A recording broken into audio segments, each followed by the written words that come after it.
everybody? Hey, it's Ryan from the Demo Team Podcast, and we're just here to give you a little special announcement, give you a little awareness of what's coming soon. We've got Sunwell, right? Yeah. And we got a Marionette's former vocalist, QEW, coming out. That's right, Kat? Yes, that's correct. Those episodes will be releasing after this Andrew Wells episode. We've been working tirelessly to get this out to you. We apologize for the wait.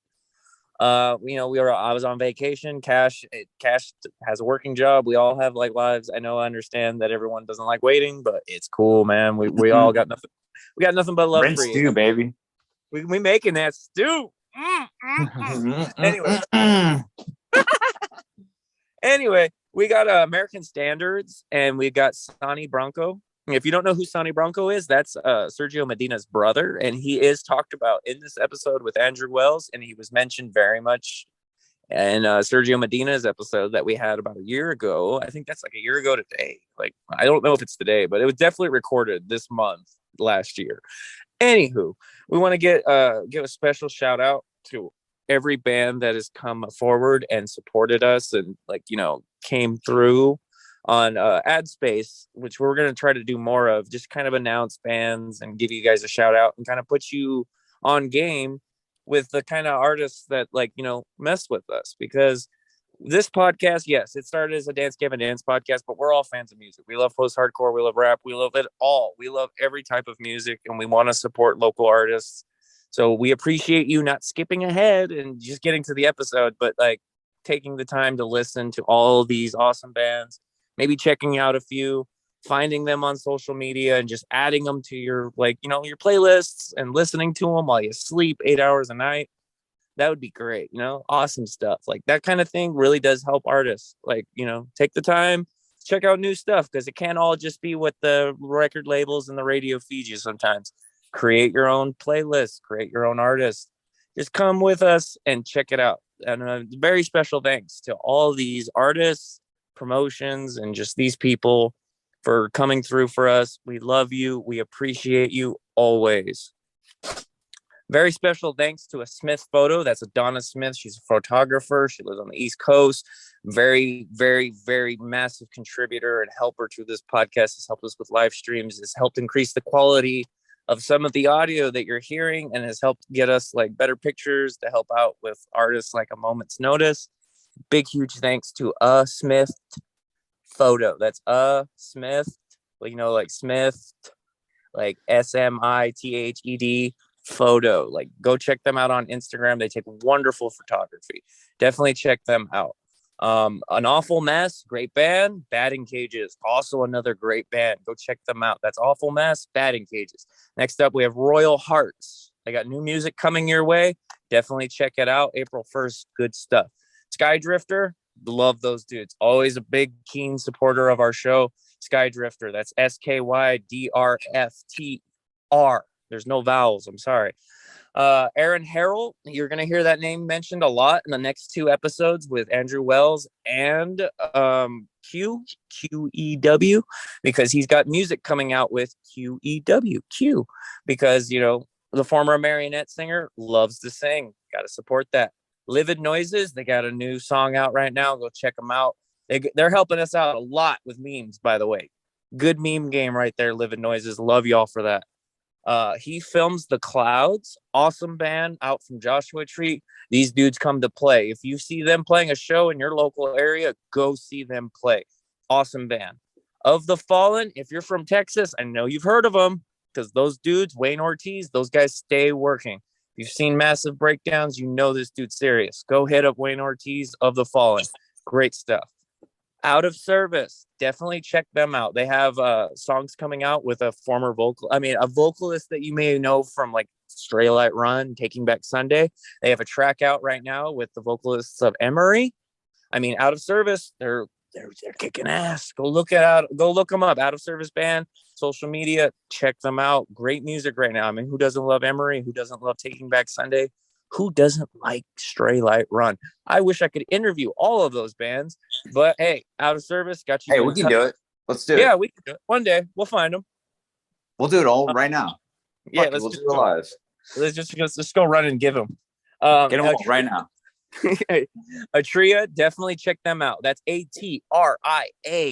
Atria. They told me how to pronounce their name. I believe I butchered the hell out of it on our Quinn episode, but Atria is definitely dope. That's Atria. Go check them out on social media. Go listen to their tunes. This is some really good stuff. Definitely. We have Hammern. What's up? Nah, bro. Shout out Will Smith slapping the fuck out of somebody. I don't care.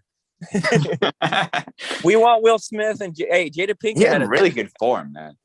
Jada Pinkett had a dope ass metal band, bro. I have nothing but love for Jada. I got nothing but love for Will. If they ever want to come on the show, Jaden too, Willow, all of them can come on. We love those people. I mean, I guess we'd probably have Chris Rock on too if he wanted to come on. Pause. Back to the promo. Hammerne, that's spelled Hemmerne, and Gilded Wings. That's my homie Yuri. Go definitely check him out. I'm doing a cover for the Rise Records Dance Gavin Dance vocal cover with the homie. So definitely check out Hammerne. Common Choir, great supporters of the show, awesome people. They got a new song out right now. Go check it out. Common Choir. I can't that's pretty easy to spell. It's pretty common sense. If you don't know how to spell Common Choir, you need help. Anywho, Angel Like Expression, definitely check those guys out. I mean, I think I can name drop this right now on this episode. I have a song coming out with the Angel Like Expression with a certain guest that we've had on this show way many times. That's Joey Holiday. The Angel Like Expression, Joey Holiday and Ryan Rexrex collab, that's coming soon. Trust me when I say that this song is probably one of the best things that I've put my vocals on. I'm looking forward to it. Dead Rose, they're from the UK. Great supporter, wonderful mind, great people. He works with Nyx Kiss. That's NYXKISS. So Dead Rose UK, you can find them on social media. Nyx Kiss, that's the homie that put me on the game and let me know about Dead Rose. Definitely go shout out Nyx Kiss because that dude is awesome. I love that dude. I hope I'm pronouncing his name right. Could be Nyx Kiss. I don't know, but I'm not gonna fucking ramble about it. Anywho, Wisdom and Fools. That's wisdom with the ampersand in the middle. If you know what an ampersand is, that's the and symbol. Wisdom and Fools. Go check them out. They're LA based. Those are the homies. I love Phil. I love John. John does Parasite. Great band. Go check out Wisdom and Fools. Go check out Parasite. Find them on social media. They're great people. They're great artists, and those dudes stay working. I love those guys. They're popping up in magazines and stuff, and I'm very proud of them. Hostile Array. Love that band name. I can't tell you how much I love that band name. Hostile Array. These dudes got nothing but faith in me, and I love them, and I always love helping them. And honestly, I feel like I'm learning from them half the time because these guys got 10,000 monthly listeners, and they just kind of are on game. So definitely go check out Hostile Array. They just had a new song drop. Go check them out. Hostile Array. I could say it all day, dude. That name is amazing. Little Geronimo. I can't tell y'all who has been in this podcast corner the longest, but Little Geronimo is definitely a front runner of people that have looked out and taken care of us on the show. Whether it's liking or subscribing or getting us listeners or just telling people about us. Nothing but love for Little Geronimo. We're very excited for your future. We're very excited for you. We're very proud of you, and we love you guys. You guys keep doing what you're doing in Florida because Florida's got some great stuff in the water, if you know what I mean. Definitely, without a doubt, shout out to local band Smokeout. They've been really helpful to us. They bounce people back to us during their interviews. They've got interviews with Jordan Blake, Kurt Travis, Derek Bloom. We don't Outlining Color. We don't mind. I know people try to give BG. I've talked to BG about this. People try to give him shit for getting the same guests as us, and I don't know why anybody would give him guff for we're being thorough, so we get all sides of the story. Hell yeah, and BG is great because he definitely this is a deposition. This isn't an interview. Exactly. I'm just kidding. And to anybody that thinks that guest poaching is a thing, get over it, dude. These are artists. They need promotion. We're all here to help the arts and the craft. Yeah, there's some guests I'd like to poach with BG. Yeah, BG gets guys. Yeah, seriously, local band Smokeout. Check them out. They love helping out local bands. Check them out. They're doing great stuff right now. They're running local shows and shit. Hit up local band Smokeout without a doubt. And definitely another special thanks to Ross Roscoe. Like, that dude's awesome. Love that guy. He's helping me with some production stuff, so I gotta shout him out. Shout out to my homie Michael Marquez, like my best friend. He's been driving me around. He's been helping me get the shows, and he's been helping us get photography, and he's been helping me with the a moment's notice behind the scenes stuff. We got a really cool behind the scenes video coming out for you here in another couple of weeks. Gonna kind of try to like co-align with the release of their next single. So definitely check out A Moment's Notice. They're produced by Nick Miller of A Skylet Drive, who, hey, you never know, we might get those Skylet Drive boys back on here. You just stick around. And 100 Adam Mason of Through Eyes of Lions. Dude's been a big, massive support. Always has our back. Always shares our stuff.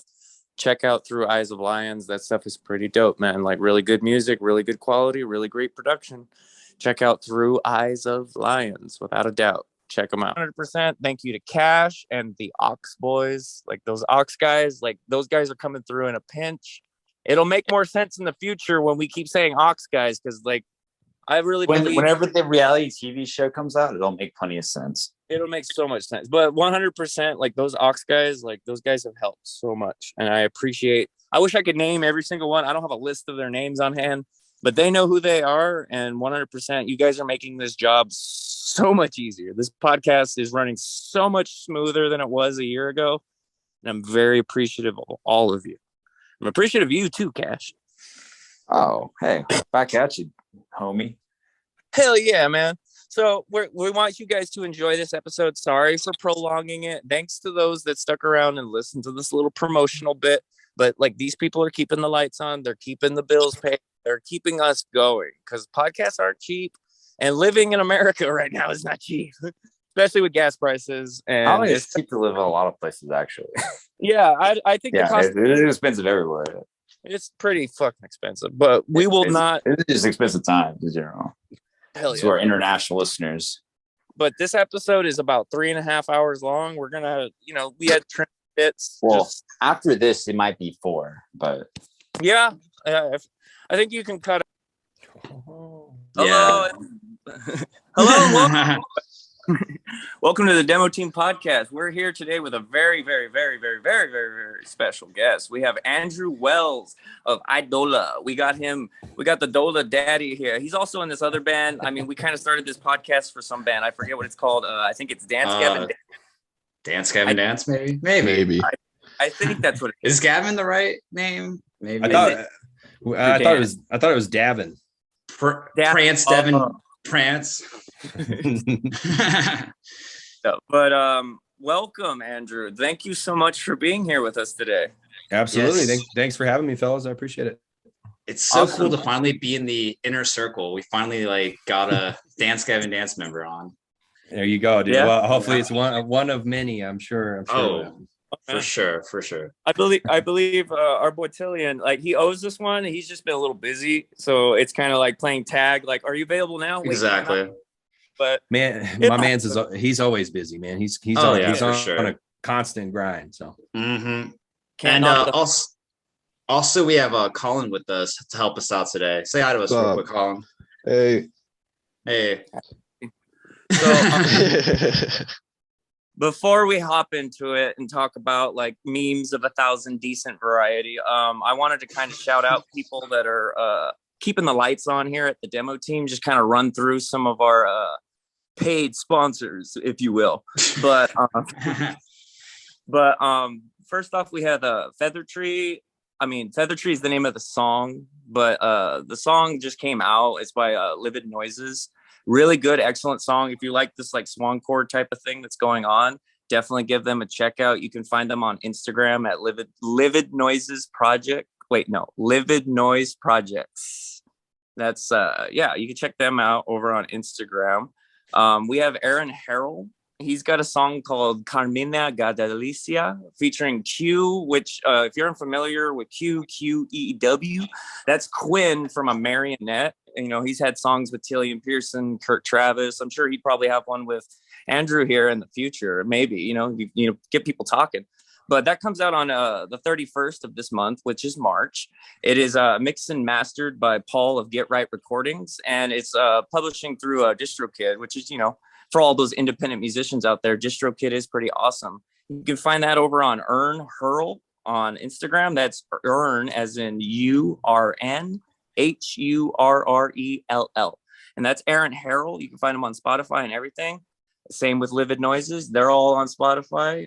We also have An Awful Mess, who just came out with a brand new track that's coming out on 4/8/22. It's a really nice, awesome track called Two Princes, and they'll have an EP coming out May 11th of the.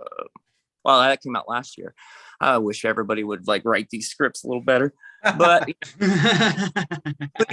please, when you do promotion through here, just get your like dates, like get a uniform date setting. I'm like, maybe they put the wrong year. It's still like early in this year. Yeah, so. I know. It says 21st, and the next thing it says, but that's An Awful Mess. If you like From First to Last, check them out. They kind of give me like early day aesthetic vibes, and I do love me some From First to Last. So that if anything reminds me of that, I'm just like, I got to check that out. So Aaron Harrell, Livid Noises, An Awful Mess. Please check those out. We got our boys Batting Cages. You can find them on Facebook at Batting Cages -band. Like they're an awesome band. They have an album called Cherry Pick Players. They're all DIY, you know, like local boys, man. You got to just like work and grind and get to where you need to be in life. And that's just the mindset for a band like Batting Cages.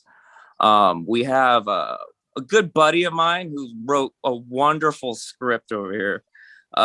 He films The Clouds, who are like my homies from Joshua Tree. They have 3 self-produced releases: As I Live and Breathe, Grace Patterns, and their most recent record, Node, which has an amazing song called Mother Tongue. They're amazing. Like these guys go play live shows. They bring their own lights. They bring all their own gear, like these dudes are ready. So like definitely go check out like Mother Tongue or something by He Films The Cloud. They're amazing. You can find them on like Instagram, any website. Like there are He Films The Clouds. You can find them. He Films The Clouds official. They even got a website, He Films The Clouds band. Like go check them out. Like seriously, I can't recommend them enough. The same with Skydrifter. My homies Skydrifter are amazing. Like they're on this other show called Local Band Smokeout. Those guys are awesome too. But you can check out like their new album by Skydrifter called Johnny Harpoon. Just came out very recently. Really awesome stuff. And we've got our good homies Royal Hearts. They've been here a long time. We have a good friend in there called Ryan Kamutz. He does a lot of cool like do they yell in this playlists. And they have a new single, I Might Be Dead, coming out April 1st, which isn't an April Fool's joke. So I mean, you got new music coming out April 1st. You can definitely check that out. You can check them out on withkoji.com at Royal Hearts FL as in Florida, because those are some Florida local boys. Let me just make sure I don't got any more paid advertisements, because I do not want to welch on a deal. I apologize. We've never had people actually like reach out for paid ads, but no, it's dope. Yeah, no, that's just I want to thank you for that, Andrew, because like shit, dude, like people just like, oh really? Like really? Like but I believe we're that. Hustling. So He Films The Clouds, Skydrifter. Skydrifter is spelled SKYDRFTR. You can find that on at skydrifter.com. We got Batting Cages, An Awful Mess, Aaron Harrell, and we've got our good boys Livid Noises. Like thank you. Those are all local homies. Like they all working and grinding to make their way up there. So definitely go check all of those guys out. And thank you for keeping the lights on over here at the Demo Team Podcast. It ain't cheap to run a distribution thing like that. It costs money every month to keep the podcast running. And as much as we like making things like memes and polls, like it do cost money, and we appreciate you. So anyway, moving on, let's get to the interview with our very awesome guest, Andrew Wells. Yes. So, Andrew, welcome to the show. I mean, I don't know, like, if you are aware, like, how, I don't know. I mean, I don't know how long the Demo Team has been on your radar. I don't know if you recall this thing called 1,000 Decent Memes. I do. I remember getting a text message about it from like 6 different people in the middle of the day being like, what is this? I was just like, I don't know what the fuck this is either. So yeah, Sergio's Sergio's told me about you guys, your podcast. I've listened to a bunch of episodes. I think you guys do a really good job. I'm stoked to be a part of it. I appreciate your dedication to this whole scene of bands. I think that is, you know, it's important to like build a community around growing music. Just like you said, local bands that are up and coming. You just want to build an environment for everybody to be in, which I think is awesome. And then the memes thing was insane. I can't even tell you. We had no idea. It was literally Rise, like Rise tweeted that, and we're like, shut the fuck up. What are you doing? Because at the time we were in the middle of a legal thing. Like the label was being absorbed by Rise. We were like we had this record recorded. We were really proud of it. We wanted to put it out, but it was during COVID and this whole transition. And if you followed Eidola, we're not really like a social media band. So if we don't have anything to put out, we're not going to fucking put anything out. That's just kind of how we do things. Like if we have something of value, like a new song or a video or something that's like that we feel like is valuable to our fans, then we'll put it out. If we don't, we're not going to waste your time or you clutter up your feeds. You've got a million things to look at. We don't want to be the band that's like, oh, check out this video we did 6 years ago. It's like, we're not going to do that. So for us, we're like, we're just going to be quiet. We're going to let it chill. We're going to release it when the label allows us to put it out. And Rise was like, nah, we're going to tease it. And we're like, oh, fuck. Well, so we just kind of let them roll with it. And they did that tweet. And then it caught everybody off guard. It was astounding. I mean, I got sent so many memes by so many people that was just had me cracking up all day. I was amazed because for a band like Dance, they've been in the game for 16, 17 years. Like the first tour I did with DGD was the 10-year anniversary tour with Slaves and Dayshell and a lot like Birds. That was like the first time I'd ever really met a lot of those guys or toured with them. And to watch the growth since then, and then to see a band like Eidola that started even later, that's way smaller, get that type of fan response was mind-blowing. I mean, it was fucking awesome, man. I really appreciate, especially you putting in all that time and work. That was awesome. It was really, really cool to see. Oh, I didn't really realize how much it takes to make memes until like that. I don't know if you're aware, but like it's 1,000 decent memes, and I made about 450 of them. It's fucking crazy. Wait, okay. Yeah.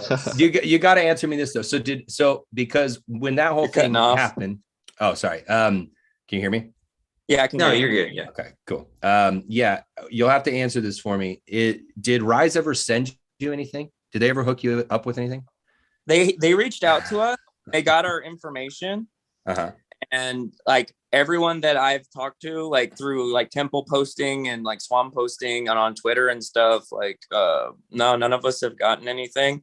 And I kind of figured it was because of like the vinyl delay. Like I was just like, well, they got to take care of that before they take care of anything else. And I mean, I'm not home now, so I don't know if I have something sitting in my mailbox, but I mean, God, I hope so. The vinyl situation has been an absolute nightmare for everybody in the entire music industry. It's been fucked. So, well, I have your info. I have your info now. So I'll if Rise doesn't send you something, I will personally fucking send you something, dude. 100%. 100%. Like doing that, like. I'll be honest with you completely. I did get like some flack, not just from like fans of the band or people who just don't like Rise that are just kind of like, well, it's just a marketing ploy. But like I did get some shit. Like I used to, I've been involved in my own local scenes. I have people that are like, oh, dude, that's so pathetic, blah, blah, blah, blah, all this other bullshit. And it was just like the community behind y'all, like, and the people that helped me make memes, because I didn't make them all. Like I didn't even make half of them. Yeah. To be honest. Like a large percentage, but like they're still like after the time limit. Plurality. Yeah, people still make them and stuff. But like 100%, the community you guys got behind y'all is so supportive and kind and like friendly. It's awesome. Like, that made it worth doing. Like just like all the friends I made from that was like worth it. Easy. Yeah, the internet's full of jealous shitheads that want to just rain on your fucking day all the time. So it's like, don't fucking pay attention to those people. Those people that have the time to sit on their computer and make other people feel bad, they can go fuck themselves. It's they're not worth your time. Straight up. That's I learned that. I had to learn it the hard way because it's like you like being a musician. I'm sure like like even early on, most musicians, like you want to please everybody, but it's like you can't. Not everybody has the same taste. Everything's subjective, and it's just like when it comes to advertising and marketing, some people get it, some people don't, unfortunately. Yeah, and you're going to be criticized regardless. That's kind of what it happens when you get into any type of public sector. You're going to get criticism, and that's just the the pros and cons of going into that. Yeah, for nature of the business. Yeah, it's a good way to put it. Yeah, 100%. But I mean, I enjoyed doing it, and like to be perfect fair, like the music that came from that, like worth it. Like you could not send me anything, and I would be like, that was worth it. Because I know, I've heard like for years, because you have lots of friends, and you have lots of friends that have been on this show that speak very highly of you, like Pulses and Adventurer and stuff like that. And like, there's people that have been like, well, I heard that album years ago. It's kind of been sitting on the shelf for a very long time. Yeah, and like it was. And I'm sure, like, you know, you're hanging out with homies, you're gonna be like, you know, pull your phone out and be like, hey, you want to hear my new stuff? Like, everyone wants to do that. That's the best feeling. And I'm, you know, people have heard your stuff. It's like, my first question would probably be like, what was the holdup? Why did it take so long? Like the Blue Swan thing, like that happened in 2020. You know, COVID probably made it worse. But like with Blue Swan, like it was with Blue Swan before that whole merger thing. Was that like merger like in the talks for like longer than that, or was just something else in the way? So basically what happened is we got our mixes back, and we got our masters from Chris, and we were very happy with the record. We were really pumped. We got it back literally about a month before COVID happened. Like about a month or two, right before, like, it was pretty much like in the winter 2019, I think, going into 2020. We had the mixes back. We were really happy with it. And so we were going to start. Usually when you have masters, you're not going to get videos done or any other promotional stuff until you have the actual songs. You're also not going to get vinyl printed for submission or any of these other things until you have the masters. And so you don't want to set a release date. You don't want to announce anything. It's just kind of like the general flow of things in modern music. And so we were at this point, like wintertime going into January 2020, we're like, okay, we have the masters. We're happy with those. Let's talk about music video ideas. Let's talk about promotion, kind of how we want to handle it. And then COVID hit, and it was like, okay, well, no one knows what to do. You know, I mean, everybody's lives got fucked up. It was, you know, the impact of that can't be overstated. So especially on the music industry, the whole industry shut down. I mean, you couldn't do anything. So Live Nation shut down shows. I was there the day it shut down. I mean, I literally was with Gavin Dance in the bus I can't even remember the venue. It was in LA.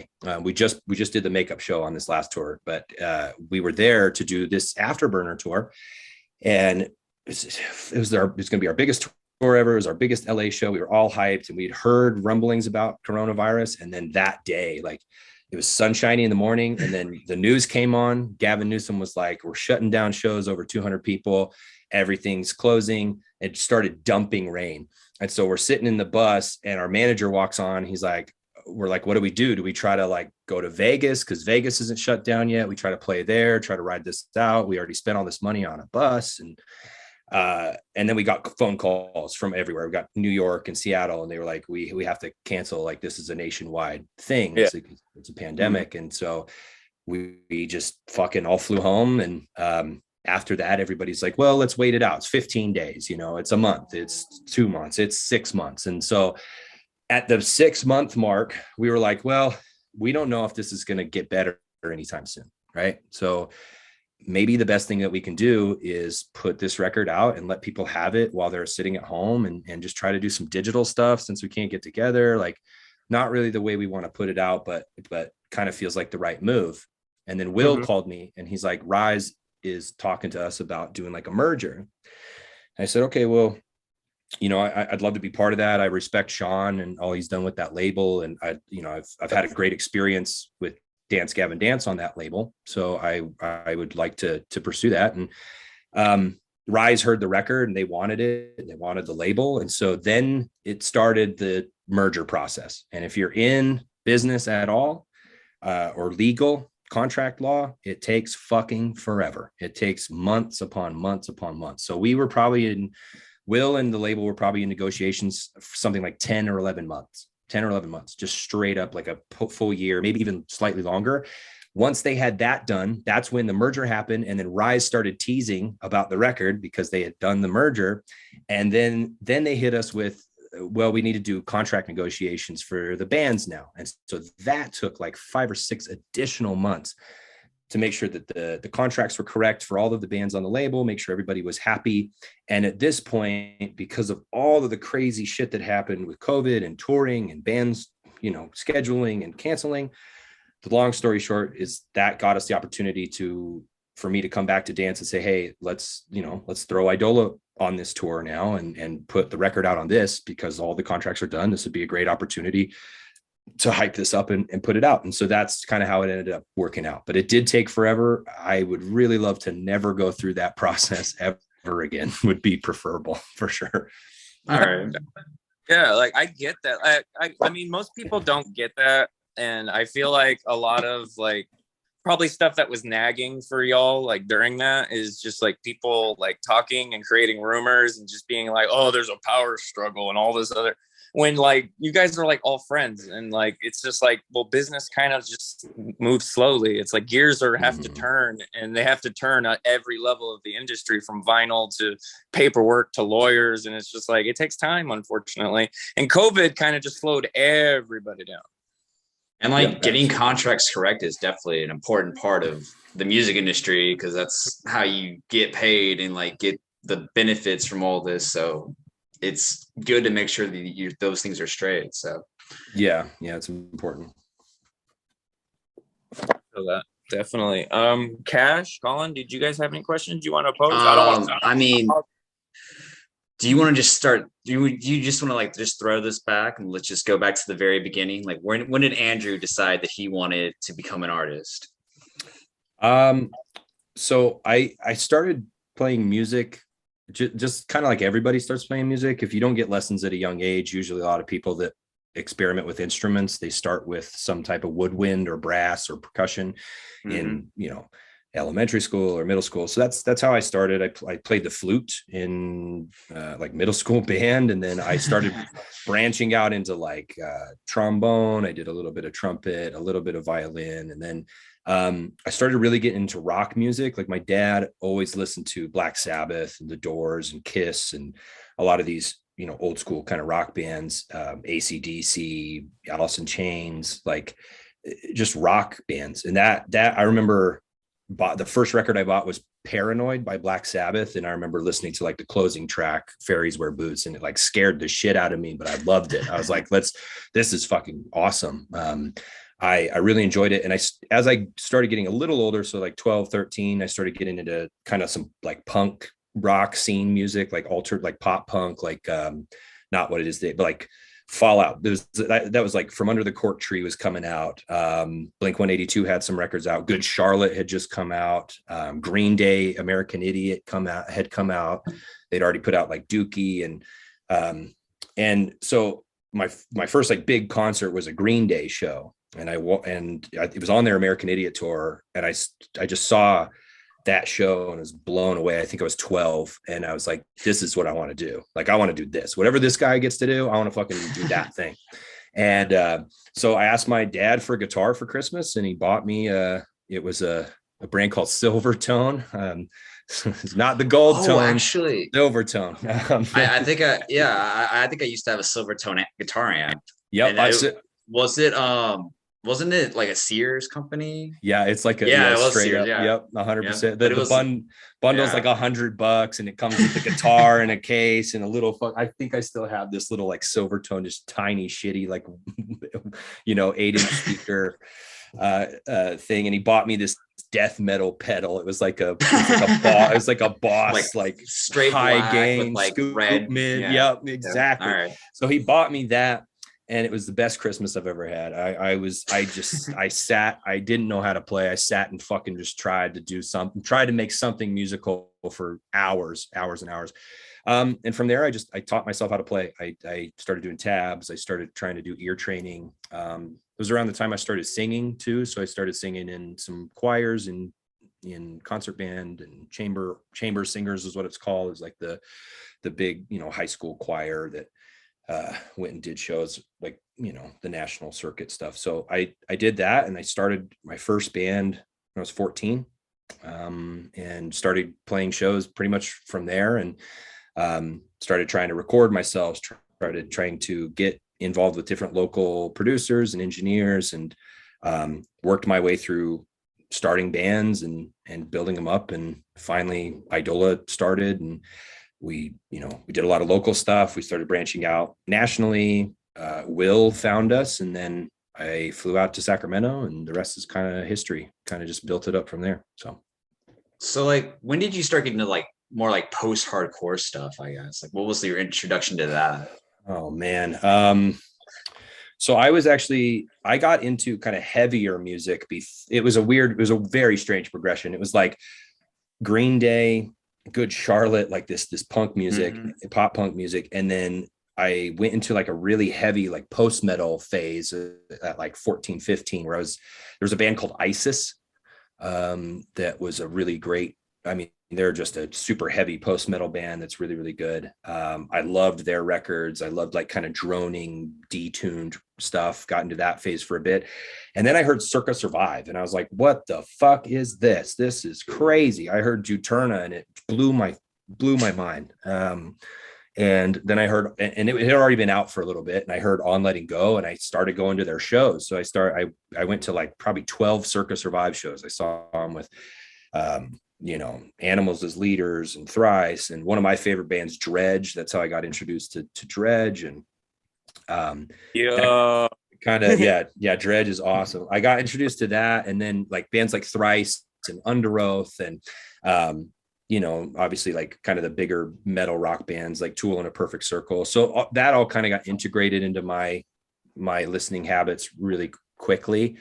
And then I just started wanting to play a lot of that stuff. So, and you can hear if you've listened to Eidola's discography, our very first record is all over the fucking place. I think I was 17 when I wrote that record. And so it was all over the place. I was listening to The Doors and ISIS and Circa Survive and all these bands. And so I was like, I want to do a band that does all of that. And you realize that's like way harder than it sounds. Oh yeah, for sure. So that's kind of what got me into post-hardcore was like Circa was like the. So you were 17 when you wrote that first. What year was that? We released it in 2012, which was 10 years ago. So I'm 30 now. So I was 20 when we put it out. I wrote probably 3 or 4 of the songs on it when I was 17. And then like the thing was I wrote them for some other bands at the time, and those bands dissolved. And then I ended up moving across the country and moving back. It was like a couple years where I was trying to find the right musicians to really use these songs with. And so, songs like Bastard's Fire, Yarze Homily, the Closer, Hours, and The Golden Rule, those songs I wrote them in my bedroom when I was like 17. So like you had them like on the back burner, like just for a few years, and you just finally found the right people to do them with. Yeah. Right. And we did some editing, obviously, like we revamped some parts and went back around it. But I was just waiting for the right guys to form that project with, and they've been with me ever since. So like, what was like the catalyst, like finding these guys? Like how did it all like start coming together, I guess? Like when you say like it all like really begins, I guess, for Eidola? Man, it's kind of bizarre. So my bass player James and I, we've been best friends for probably 16 years. And we worked at one of our first jobs together. One of our first jobs period was working at Walmart, and we were freight stalkers. We were basically like, unloading the trucks in the back, and we started listening to music, and we'd be like, oh, you listen to that band? I've seen you in high school. Like, what do you play anything? And so I asked him, I was like, are you playing a band? And he's like, no. I was like, well, you look like you should play in a band. How about you come over? I'll teach you how to play the piano. I'll teach you how to play the bass. Like I'll fucking put you in a band. And that's what we did. So I invited him over, taught him how to play. He's a phenomenal player now. But he had no experience. Just, I was like, I like this guy. He looks like he could crush it. Let's go. Our guitar player, Matt, the screamer guitar player, he and I were in 2 competing bands in high school. So he did not like me at all, because I was always killing it. No, I was always in like, you know, other bands and trying to hit the grind and do stuff. And he was like, fuck this kid. He's a loser. And eventually we like, you know, we partnered up. It's like around the time we started drinking alcohol. So, you know, right out of high school. And like, he's like, oh, let's go fucking have a drink and hang out. And we hung out and we started jamming and it just clicked. And we both like really, really enjoyed it. So we had a drummer, our very first drummer named Zach, which was very short lived. He was a guy I knew in like a local band scene. And we played a couple shows with Matt Hansen, our current drummer's bands. And he was in a band called M Pirates for a little bit and some other local bands. And we loved his drumming, super nice guy. And there was a show we both played a show where both of our bands were breaking up at the same time. It was like both bands' final show. It was a local show. And I went up to him afterwards. I was like, you have any other bands? He's like, no, do you? And I was like, I'm starting one. Do you want to be in it? You know, I got this other guy, I got to kick him out. I got these other two guys, like, let's, you want to join up. And he was down. And so it was just the four of us. And we, the bulk of us lived in the same house it was like a band house when we first started, and we just jammed all the time and finished that full length and recorded it with a local guy in Utah. And Swan heard it and we signed to Blue Swan shortly after that. And then we started writing Degeneratera and did that in Sacramento. So that was kind of like, 2011, 2012, right. So about 10 years.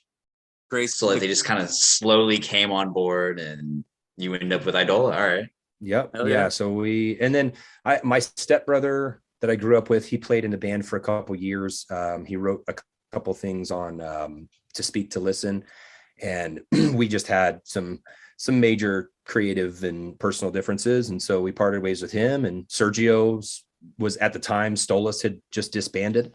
And we were like, I mean, Sergio's been like one of my best friends for a long time now. It's been like 8 years. And we toured together so many times. We had so many great experiences together where I just was like, dude, you're not doing anything else right now. I know you're going to start and be in like 5 other bands, but just fucking come and play for my band. I have this record, a couple records in mind. I want to write them. You're really talented. Come on and we'll make it work. And we did. It's been awesome. I love working with Sergio. He's one of my favorite musicians.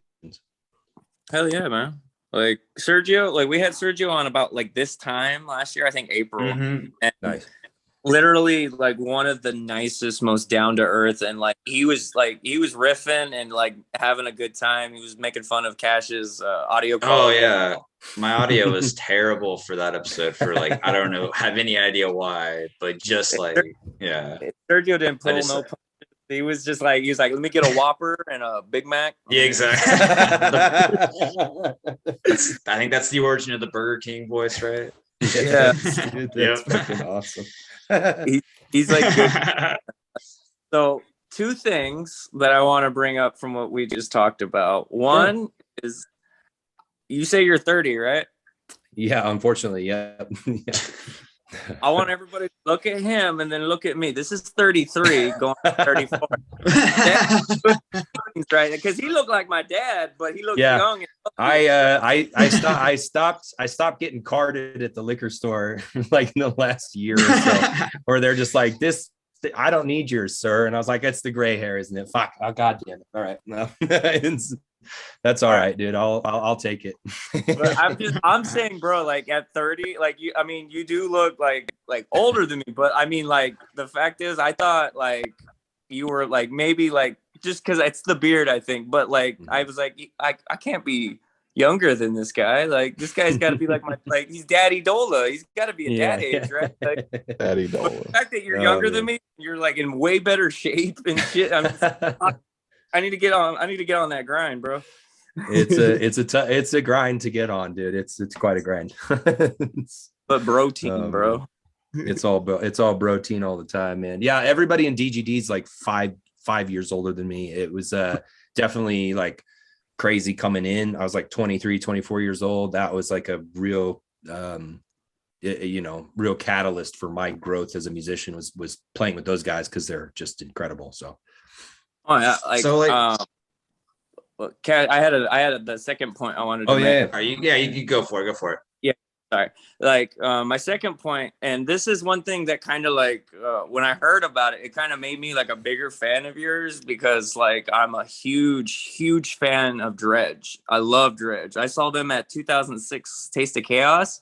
They had set up their whole stage. So good. Like they had wind chimes. They had like they made the whole stage look like a pawn shop, like antique shop, basically. I know. And I went to that show too, dog. It was fucking amazing. Where did you go? Like what? It was the Salt Lake location. Nice. I was at Sacramento.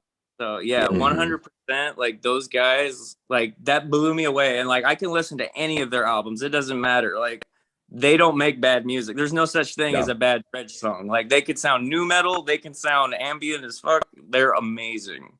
They're incredible. Very, very underrated band, man. I still El Cielo, I would say like Whoa, I think it's called Woe Is Me. It's like a second to last track on El Cielo. It's just that's still like one of my favorite songs of all time. I could turn that song on anytime. It's amazing. 100%. Anyone listening that's never heard Dredge, it's like DREDG.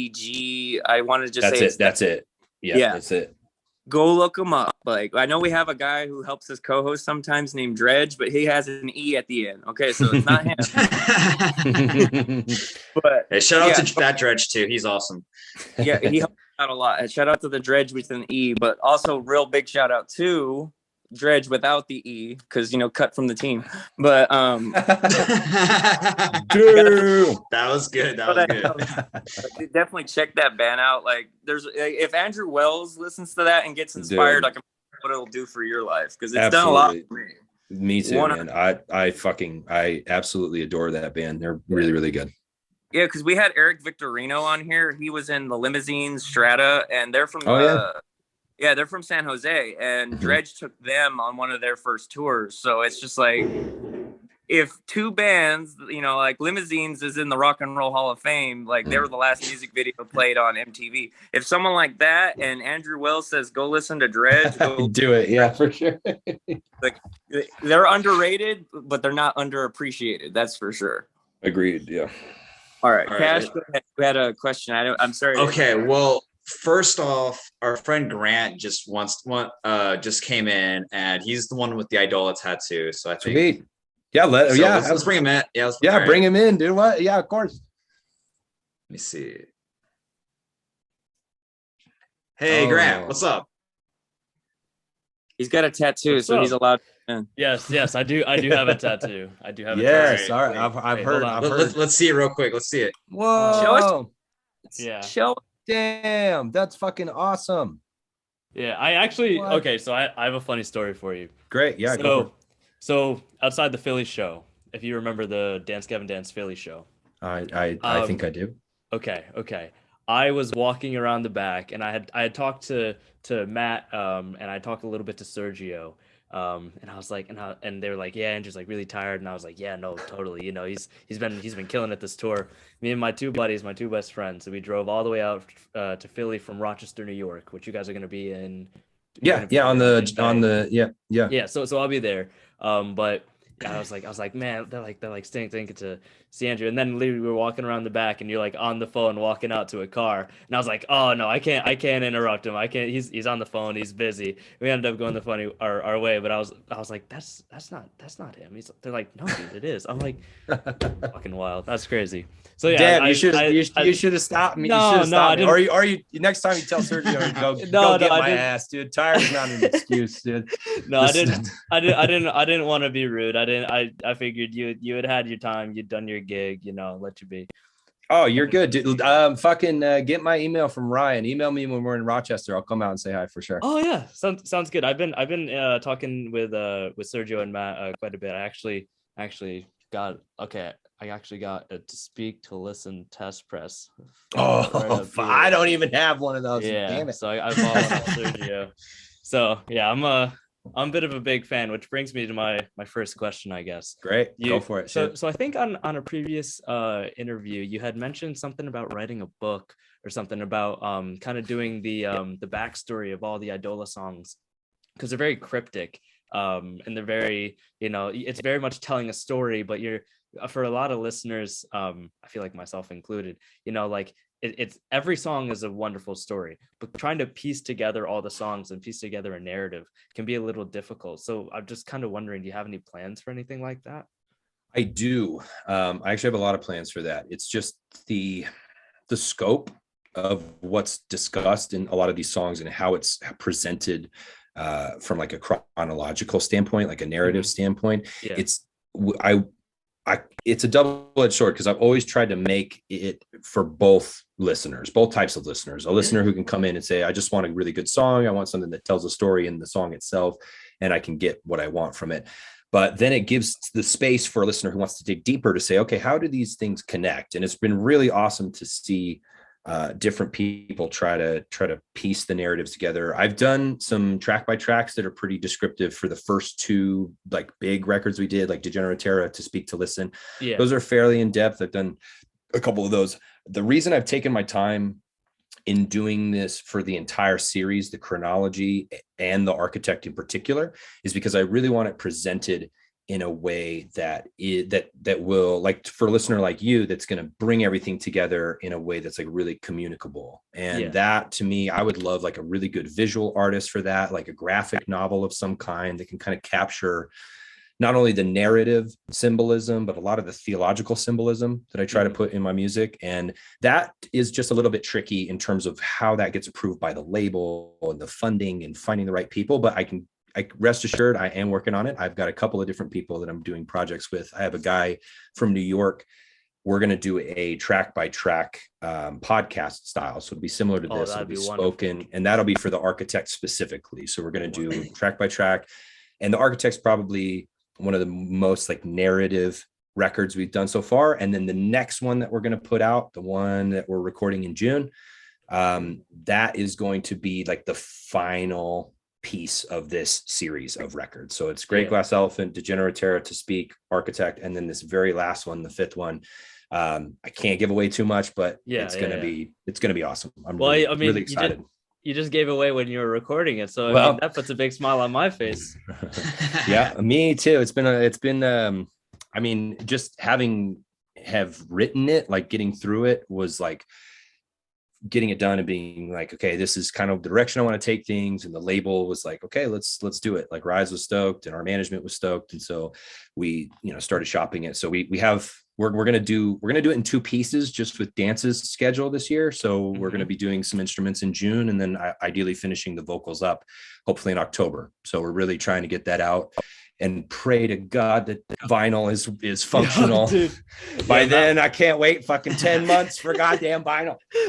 Matt was telling me, he was I think it was at the Philly show. He was like, yeah, like any record that wants to put anything out right now, it's like 10 months. If you wanted to do it right now, it'd be like, 10 months. 10 months. Like, that is fucking crazy. Come on, Adele. It's all Adele's fault, right? Yeah, 100%. It's actually funny. I got so I don't only have a To Speak to Listen test first. I have Degenerate Terra, Speak to Listen, and no way. What? I got all three. Yeah, hit me up in Rochester, dude. Let's go to dinner. We'll fucking hang for sure. I will totally do that. I will show you the best restaurant in Rochester. Oh, guaranteed. All the carbs, all the meat, everything you can have. I'm just gonna say this on your podcast. If you bribe me with food, I'll pretty much go with you anywhere. I will get my friends. We'll have a great time. I'm a Rochester local. I've been here, my entire life. It's a great city. And can't wait to have you. I'm stoked, man. Yeah, if you can bribe me with coffee, food, or the gym, I'll go wherever you want. I'll do whatever you want. I would love. That's music to my ears. Dude, hit me up, man. It's on. It's happening. Sounds good. So that actually brings me to another question that I was wondering. What's the writing process like for you? Like, do you like what has been like your biggest inspiration, I guess, with the so you had the Architect written kind of before COVID hit, right? And then COVID hit and it kind of delayed everything. And then Rise came in. There's all that drama with that. Mm-hmm. But like this recent record, what was it like? Like, what was kind of like the time frame you were writing it in? Was it at the height of the pandemic? Like what was that like? I actually had a pretty bad dry spell for about a year. It was the first time that's ever happened to me in my whole life, where I because since I was 14, I've written pretty much a record a year since I was 14. And when I started with dance, it was definitely increased. It was like, okay, I'm writing songs on Mothership and writing songs on artificial selection and doing, different features and different projects. So I was always busy. And then COVID hit and I realized like I didn't really take a lot of time for myself up to that point. And just creatively, I don't like to force things. I feel like I don't get my best work when I force things. So I really took a break for probably a year where I didn't write anything. I wrote a little bit. So I wrote a couple of like foundational ideas, maybe some riffs for some songs that I did turn into some Eidola songs. I wrote a couple things that we turned into songs off of Afterburner. So like Night Sway and some other lyrical contributions and vocal stuff. And then definitely on the new DGD record coming out, that was where I first like got back into it. And I was like, yes, fuck yeah, let's go. Let's make some music. And then I flew out and did vocals and was really inspired. And that kind of like got the juices flowing again and getting back out on tour. So really, I didn't start writing this Eidola record till maybe 6 months ago. Straight up. So I took a break from Eidola stuff for a while. And then 6 to 8 months ago, I really started going in and I said, you know what? I'm going to write the heaviest record that I possibly can. And I achieved that. I think I would like to think so. It was just a time where I saw what was happening in the world. And I think you guys could probably all feel similarly. It's like the world is just in chaos and just so much going on to be angry about, so much going on to be concerned about or to be scared about. And so it's hard to process all that, especially in a culture where it's like, you're just expected to go and just be a part of it. And it's like, we as a species need time to process some of this stuff and to get through it and to come back more united. And that's a tough thing to do. So I wanted to write a record that kind of captured that. I wanted to write a record that captured sorrow and loss and despair and anger and violence and a lot of these topics that like, how do you really get to the meat and potatoes of the human experience when it comes to those things? And on a personal level, we had a lot of loss in Eidola. It was insane. Our guitar player his father just passed away. Our drummer, Matt, he wrote a song on the Architect for his mother that passed away. I had a lot of friends that got taken due to suicide and a lot of stuff during that time that was really hard. It was really difficult. And I wanted to channel that into something that I hope relates to other people in a really profound way. So that's the intention. So I'm sure somebody on some side will say it's a bunch of shit, but I don't care. It's going to be good. I'm stoked about it. So you can't listen to all what the negative people say. No, online, you can't, dude. I'll tune it out. So. Your music touches me personally, touches a lot of my friends personally. Thanks, and it's always wonderful to hear. Oh yeah. Hey Grant, how you doing, buddy? I'm doing good, Ryan. How you doing? You're cheesing as hell right now. Dude, this is like, I fucking love Andrew Wells. I love Gavin Dance. This is like, you don't understand when you had the tweets the other night. I went on Discord and I instantly was like, Cash, what can you do to help me? It was like him and Colin both. I saw the tweet 24 seconds after it was posted, instantly DM Cash. And I was like, dude. And I'm like, I don't know. Ryan hit up some band guys. We might have to see if they want to get on first. But I think Colin had a few questions about some of the philosophies of your music. Yeah. Yeah. I tuned into that. Table, man, like you. I tuned into that live stream that you guys had on Instagram the other week. You guys were signing the vinyl. And you mentioned something about how you were into philosophy and how you've been. I was just curious on how you got into it. So might be a little TMI. I try not to overshare some of this stuff, but like I was raised in I would say like an atheist leaning or agnostic household. And so like God and spirituality and even philosophy weren't really part of my life growing up, but I grew up in Utah. So I was surrounded by, LDS Mormon culture, like pretty predominantly. And so it was interesting to see this like dichotomy where I grew up, where it was like, I'm not part of this, but everybody I know is part of this thing. And I remember growing up in this environment. And then when I was 15, 16, I had some issues with like self-harm and some suicidal stuff. And some mental health stuff that runs in my family and was difficult to deal with. And I had an attempt back when I was about 16. And after that, I said, well, I feel like there's got to be something. There's got to be something, and I've got to at least try. I'm going to put my best foot forward. I'm going to try. I'm going to read, and I'm going to experience and explore and go to these different things and try to figure it out. See what life's about. Really, was kind of the intention. And so I started reading, and I read a lot of Eastern philosophy for the early part of my late teens, early 20s. I got really heavily into transcendental meditation. I got really heavily into Buddhism and Hinduism. I started reading the Upanishads and the Bhagavad Gita and the Tibetan Book of the Dead. And I started even getting into some pagan concepts. I started reading Aleister Crowley and, Keys of Enoch and some of these very, very different philosophies. And I dabbled with like Abrahamic stuff, like the Quran and the Bible. But it's like, didn't really resonate with me at the time.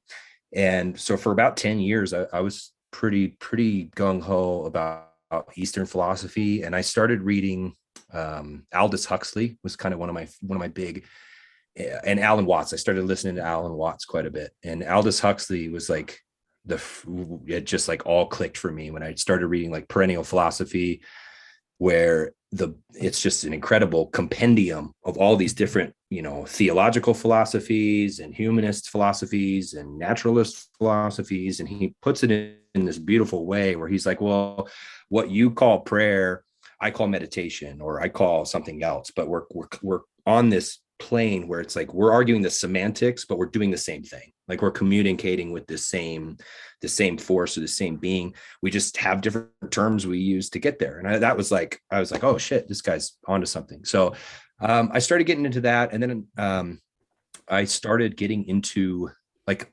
alternate philosophies as well. So like Nietzsche and some like nihilist philosophies and even pantheism, like Albert Einstein was a big, kind of notorious pantheist, where he just calls God the universe and kind of defines it through quantum mechanics. So I got really heavily into that. It's a lot to take in. So it's understandable to put those concepts into Eidola because they're very human concepts. They're very relatable like individually.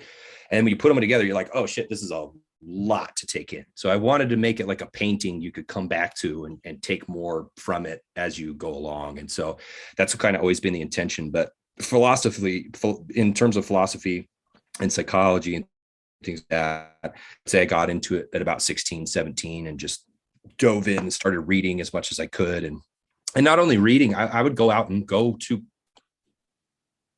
gogs and try to go to various like churches and Hindu temples, places of worship, yoga retreats, meditations. Like I've tried everything. And I've served in some of these communities myself as well. So like homeless outreach and various programs. So it's, I don't know, for me, it's just a way that I can connect with other people, just like my music. And that's kind of been like a really foundational part of my life for a long time. It's been really cool.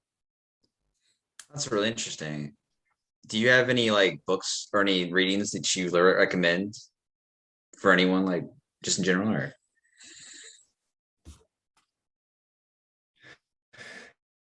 yeah, I do. Hopefully I'm not breaking up too bad. My internet says it's good, but let me know. So you were lagging a little bit, but you're I right. recommend, I would say Be Here Now. Oh, dang it. All right. Frozen. No, you're good. You'll be all You're right. good. We You're can good. Audio's good. Yeah, we can hear you. All right. We can hear you. It's right. it's just the good. Okay. Perfect. Yeah. Good. Video. It's just a bit. Cool. All good. And yeah, it's a books I'd recommend. I would say like one of my favorite books still of all time is a book called Be Here Now. It's by a guy named Ram Dass. His like birth name is Richard Alpert. He was a scientist and he worked with a guy named Timothy Leary. They kind of pioneered the use and study of psychedelic drugs back in the 70s. And the first part of this book is him basically being like, I found acid and it was the coolest thing I ever did. And I did acid every day for 2 years. And it goes through this whole process for him. And then he travels to India and he meets with a Maharaji and he gives him like 4 tabs of acid. And the guy just fucking downs him. And he's like, I feel like this all the time. This doesn't do shit to me. and it blew his mind. And so he renounced drugs and the West, and he traveled to India, and he became like a bodhisattva, like guru style figure, and he wrote books. And so the first part is like kind of his history. The second part is all visual and words. So it's from one of his lectures. So he talks about, spiritual connectivity and oneness and all these amazing things. The visual is just incredible. It really helps kind of drive home. So we based Degeneratera off of that book. That was kind of like the concept that we got from that. So that book's amazing. Grist for the Mill is another Ram Dass that's really good. It talks about more practical styles of meditation. Perennial Philosophy, Aldous Huxley, for sure. I would definitely read that. And the Bhagavad Gita is always a good one. And then even if you're not Christian or anything like that, if you can look at older translations of the Bible from like just a literary standpoint, as like, oh, these are books written by people. They carry a lot of literary themes and parables.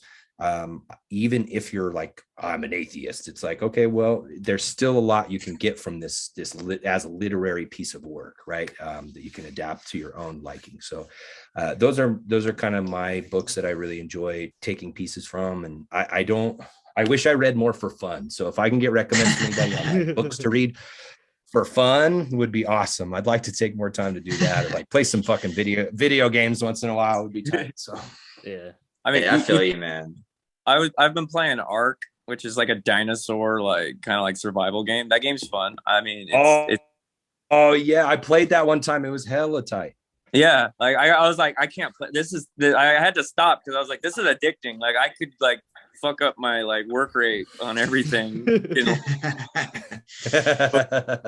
On the topic of books and stuff, because you're talking about the dude that was doing acid and stuff, because that's kind of like gonzo journalism, and like I love gonzo journalism, like Hunter S. Thompson and like freaking Charles Bukowski, just kind of people that like fringe, they're on the edge, and it's just like they're using their full mind while on altered substances. So if you've never read anything by Hunter S. Thompson or like Charles Bukowski, I mean, that's always fun. Oh yeah, Bukowski is cool. Yeah, I forgot what it's called, but I have like a book of short stories, so it's like really easy to. Yeah, like, I do. Yeah, I do love Bukowski. Yeah, but yeah, I like philosophy a lot. Like I was a political science major in college, and I don't know why, but we were very philosophy based. But like, and so I got learned about a lot of that stuff, and I always honestly love talking about it with people and stuff. So I think it's the first time we've really actually had a conversation about philosophy on here for a while. I guess Quentin was talking about Alan Watts. I find it fascinating. Mm-hmm. Yeah. I guess a good question to ask is, so you have the series of the four temples, right? What's the, I mean, maybe this is something you'll get into later in, whatever you end up writing or talking about. But what is the foundation of the four temples that we learn about in Degeneratera, and then at the end of To Speak to Listen? So everything that you hear in Eidola is based on, it's almost like a science fiction theology narrative on real world events. So it's like trying to apply like all of that through like a quantum mechanics lens. So even the title of Degeneratera comes from a physics concept about entropy, right? So if you research the heat death of the universe, like you Google heat death of the universe, it'll come up with 5 different phases of entropy that molecules go through. The third stage is the degenerate era, right? It's like where matter comes to a close. And in a lot of religion, that's like, and hey, you're kind of freezing up right now. Like Degeneratera is based off of that. Oh, okay. Let's see. We heard the third stage is the degenerate era, where kind of matter comes to the close, and then you kind of cut out after that. So if you could, yeah, I guess maybe the last sentence and repeat that. I think that'd be good. Yeah. What, guys? It's the glory of Zoom. Yes. So the third stage of entropy is the degenerate era, right? So the record is kind of based on these concepts. Where the temple series comes from, where the real world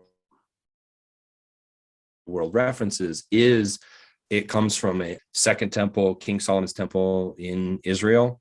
That's that reference there. The third temple is like third temple Omega. This is like a speculative temple. So in certain theologies, like in certain sects of Judaism, they believe that they're going to rebuild the third temple on that Temple Mount. In the Quran, they have some different plans for that. In Buddhism and Hinduism and some of these other faiths and theologies, they have, some sects of them have their own interpretations of what that even means. So some people, even in like kind of New Age terminology, third temple would be like a temple from the inside. It's basically like the temple is no longer a physical place. It's like a metaphysical place that belongs inside of you, right? Gotcha. And so that was kind of the chronology or the philosophy there, was taking like distant past, modern past, and potential future, and kind of tying it into this kind of diametric dichotomy of a system in terms of how we wrote that record.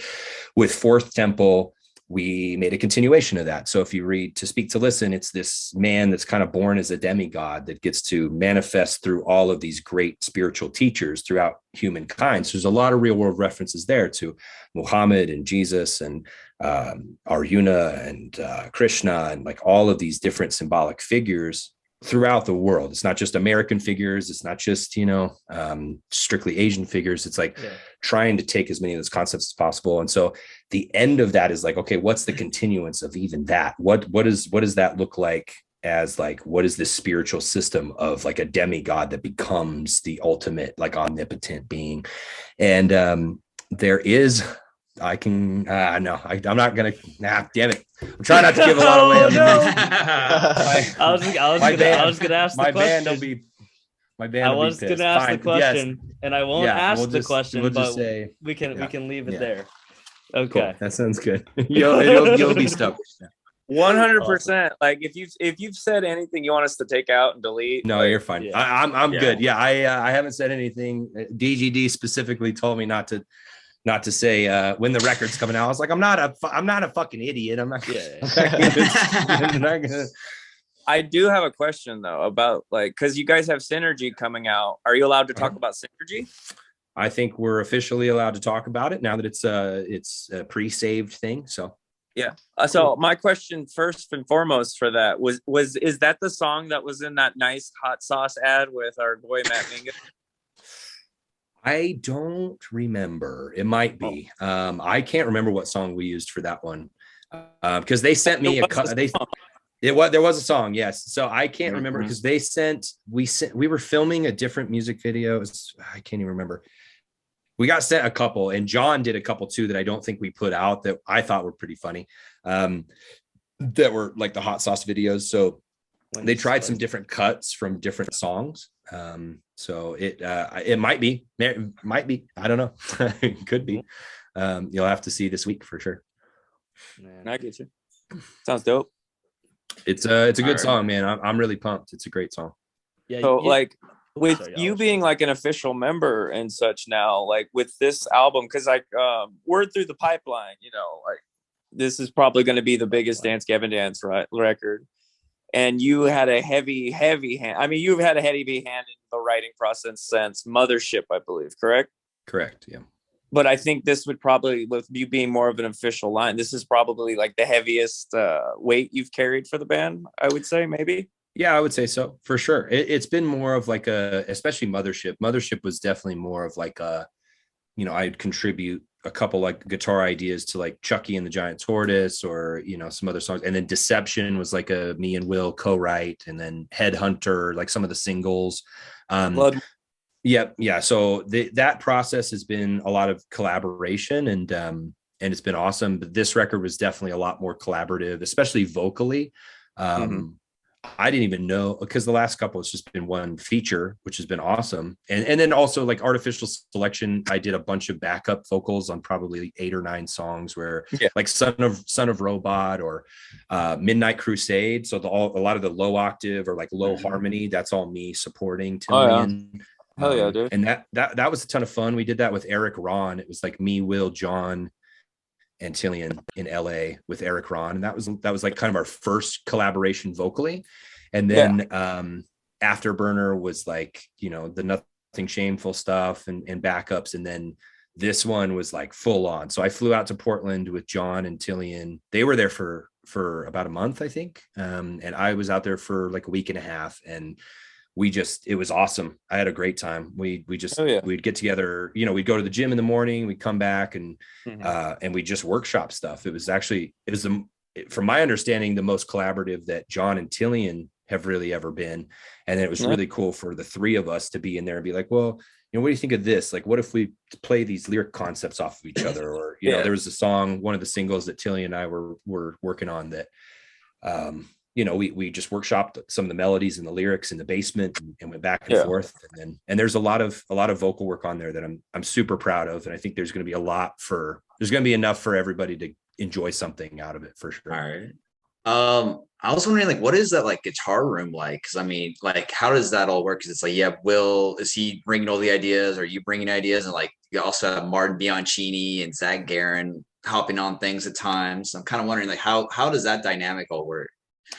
I think anyone would tell you it's mainly Will. So Will and I both kind of have that role in each of our bands respectively, like each of the bands that we had. So like our writing processes are similar for the bands that we're in. So like for Eidola, for me, and for Dance for Will, it's usually will come up with like the general song structure. Sometimes they'll get in a room and jam together, like Will and Matt, or Will, Matt and Tim. But most of the time in the last few records, will compose a lot of it, and he'll kind of write the drums and workshop the bass. So he'll send it to everybody, and then they'll work on it and come up with their own parts and then record them. Well, when it comes to collaborations, will just send me specific songs that he wants me to be on. He'll be like, I want you to do this song. You know, I think this song is a banger. You know, I'd like to do your parts on it. Same with Martin, same with Sergio or Zach. He'll be like, yeah, send me what you got on this. And if he doesn't like what you got, he'll send it to somebody else. That's just, he wants the best thing on it. And that's understandable. It's a part of why he's so successful. So I think that writing process has been pretty similar. The one unique thing about this record that I'm really, really proud of is I brought a song that I wrote from scratch, and I wrote both guitar parts for it. And I was like, you guys want to use this song? I think it's pretty cool. It's a little too DGD for where I want to take Eidola. So, you know, what do you think? And everybody fell in love with it. And we ended up putting it on the record. So that was a really cool new contribution of like, here's a song that nobody in Gavin Dance at the time actually wrote. So it's kind of cool. That's awesome. Yeah. I believe I heard that that your favorite song, maybe this has changed, is the one featuring Mark Bianchini. Is that like a heavier song? Is that is there any information you can give us on that? And I can be hands off if you want. But no, I do I think this would be fine. I do like probably one of my favorite vocal contributions I've ever done. I really, really am proud of that one. It was I don't know. It was perfect for where I was at the time as a musician. It's like it's very personal to me, that like ending line. It's a heavy banger of a song. I mean, it's like I loved it, and it went through some variations. I think it started as an 8-minute long song. Oh wow. In the demo. So if that ever gets put up, it's intense. So it definitely got through some edits. It's a really, really good song now. So I love Martin's work, and phenomenal guitar player. Funny, one of the funniest dudes I've ever met. He's really hilarious. But that song, I would say, it's one of my favorites, just from some of the vocal stuff. John's vocals on that song are brutal too. They're really good. Nice. Let's see. I guess, do you want to throw it back a little bit more? I was kind of wondering, like, how and like when did you start getting on like Gavin Dance's radar? Like, when did they like start reaching out to you? So 2012, Eidola put out The Great Glass Elephant, and we played a show opening for Stolas in Salt Lake City. So we played a show locally here, and Sergio Medina's brother, David, he came up to us after the show. Was like, "You guys are amazing. Can I get a record from you? Like, I'll do a record swap. Like, I'll give you Stolas's record, you give us our record, and we'll do it." I was like, "Yeah, man, this is super fun. You know, safe travels." And Sergio and Stolas like bumped that record in the van a bunch, and it was right after they had signed with Blue Swan because Will had just started the label. And they showed it to Will, and Will reached out to me on Facebook and was like, "When are you doing another one?" I was like, I just put this one out, buddy. What do you want from me? And he was like, "Can you have like a bunch of demos to me in the next like couple months?" And I was like, "You bet your ass I can." So I fucking sat down and wrote Degeneratera with the Eidola guys, and we started sending him demos. He's like, "Yeah, I love this. Do you want a contract?" I was like, "Yes." So yeah, it sounds good. And so I was like, "Let's do it." So we signed on, and we flew to Sacramento. We drove or flew to Sacramento, and we recorded with Josh Benton. And Josh was in Dance Gavin at the time, and I remember a really crazy conversation happening where I'm tracking vocals in Josh's parents' attic, and Will is on the couch listening to his track, and I'm like sitting in the closet just like doing my takes, and it's dead silent for like 10 minutes. I'm like, what is going on? So I take all my headphones, I come out, and Will is like, "Do you want to play guitar for Dance Gavin Dance?" And I was like, what happened? And he's like, "Well, you know, Josh is going to take another opportunity, and we don't have a guitar player." And I was like, at the time I turned him down because I said, "Hey, you just signed my band. I'm so green. I've never even toured before. Like, you guys are established. Like, let me get my legs out under me. And then maybe we could talk if you need somebody in a year or something." And so Eric from Hail the Sun played with them for a couple tours after that. And then, he started doing Hail the Sun full time, and Will approached me again. He's like, "I think you do great, man. Like, we have this 10-year tour coming up. I think you've got the experience. Like, I still want you here in doing this. Do you want to join up?" And I said, "Yeah, that sounds good." I think I was like 23, 24 at the time. And then my whole life changed. So it was crazy. I remember buying Downtown Battle Mountain 1 at an FYE. And it was just because the artwork was dope. I was like, "This is fucking really cool. I'm going to pop this in." And then Johnny Craig comes in. He's just like, "Oh shit, this is crazy." And then I bought some Amorosa records, and then I bought more DGD records. I bought Downtown Battle Mountain 2. I was like, these guys are really, really good. And then after I started playing with them, it was just kind of just work ethic from there, and finding a good groove with each of those guys, and trying to up my game and you know, continue to try to be the best musician I can be in that environment. So yeah, I believe Tillian came out on Twitter, and I don't know if you know about this. Maybe someone sent some screenshots. They said that they found you in a cave in Provo. And I think that was a throwback to them finding Tillian in a cave. Oh yeah, yeah. So everybody's coming from caves. Yeah, caves, straight out the gate. Yeah, it's been awesome though. I really I've enjoyed working with Dance over the years. They're phenomenally talented musicians, so it's been challenging in a lot of good ways to be able to work with them. So, what do you see as, let's say this record comes out? Let's give you a hypothetical. Say this record comes out, it does really good. What do you guys see as, you know, the kind of like next step? Like you had the Sacramento, or you had the Sacramento, the Tree City, bridge. the bridge. Yeah, Tree City's the bridge thing. That was a pretty big step. You know, you got over 1 million monthly listeners on Spotify. Like you're at a pretty good level right now. What do you think it would be like that next step, you know? I mean, all of us have different ideas of that, but I think where a lot of us have a similar mindset is just to continue to push to write the best music possible. And if more and more people gravitate to it and share it and get other people involved, that just continues to build our community. And then we get to do really cool stuff. Then we get to do stuff like taking Swanfest outside of Sacramento, taking it to different parts of the country, maybe international at some point. It gives us the opportunity to do things like that are special for the fans, like cruises, you know, like doing a DGD cruise, you know, Swanfest type. Yeah, dude. You know, so quick. Dude, it would be awesome. Just take the money awesome. from my pocket, dude. Yeah, just I'll take my money. Yeah, It's all there. You have it. Like, My yeah, it's gonna.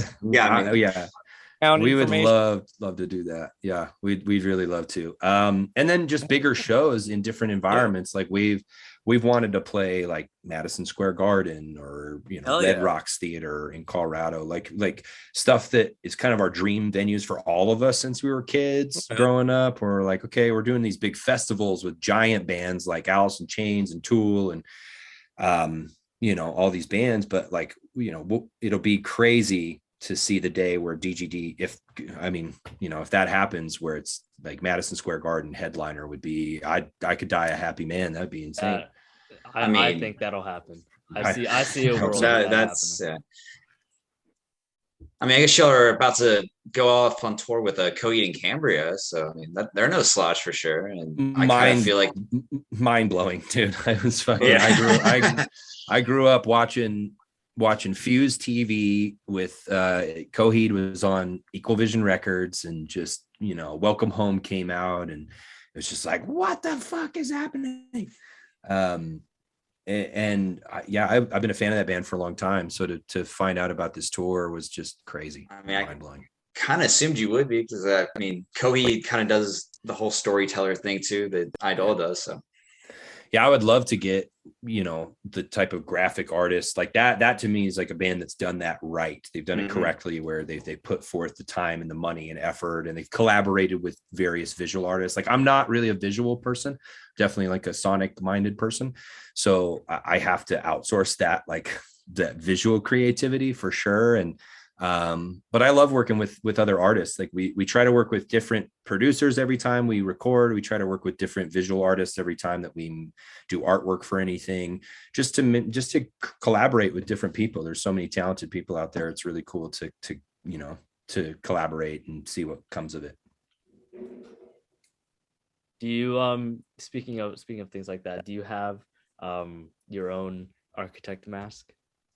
I wish, bro. Fucking Rise Records has an architect mask. I don't have one. Oh, you have one? Oh, no way. What, bro? Wait, he has one? Wait, put it on the camera again. I almost Wait, hold on. Yeah. Looks like... yeah. Grab that thing, dude. What? Man, I don't even have one of those, dude. I'm getting robbed over here. Oh, beautiful. Nice. Holy shit. Grand talk, so you like get full screen real quick. We need him to have a mask. Yeah. You should all get masks. It's actually really well made.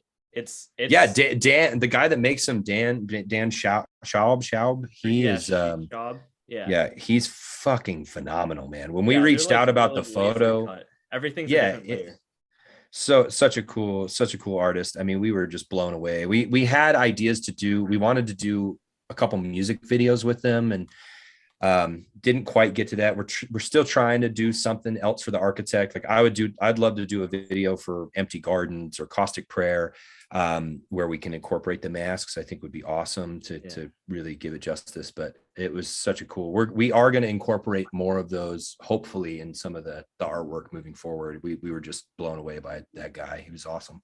Yeah, you should. What was it like working and having your wife do vocal tracks on Empty Garden? It was really cool. She actually did that some duet. It's one of my favorite duets.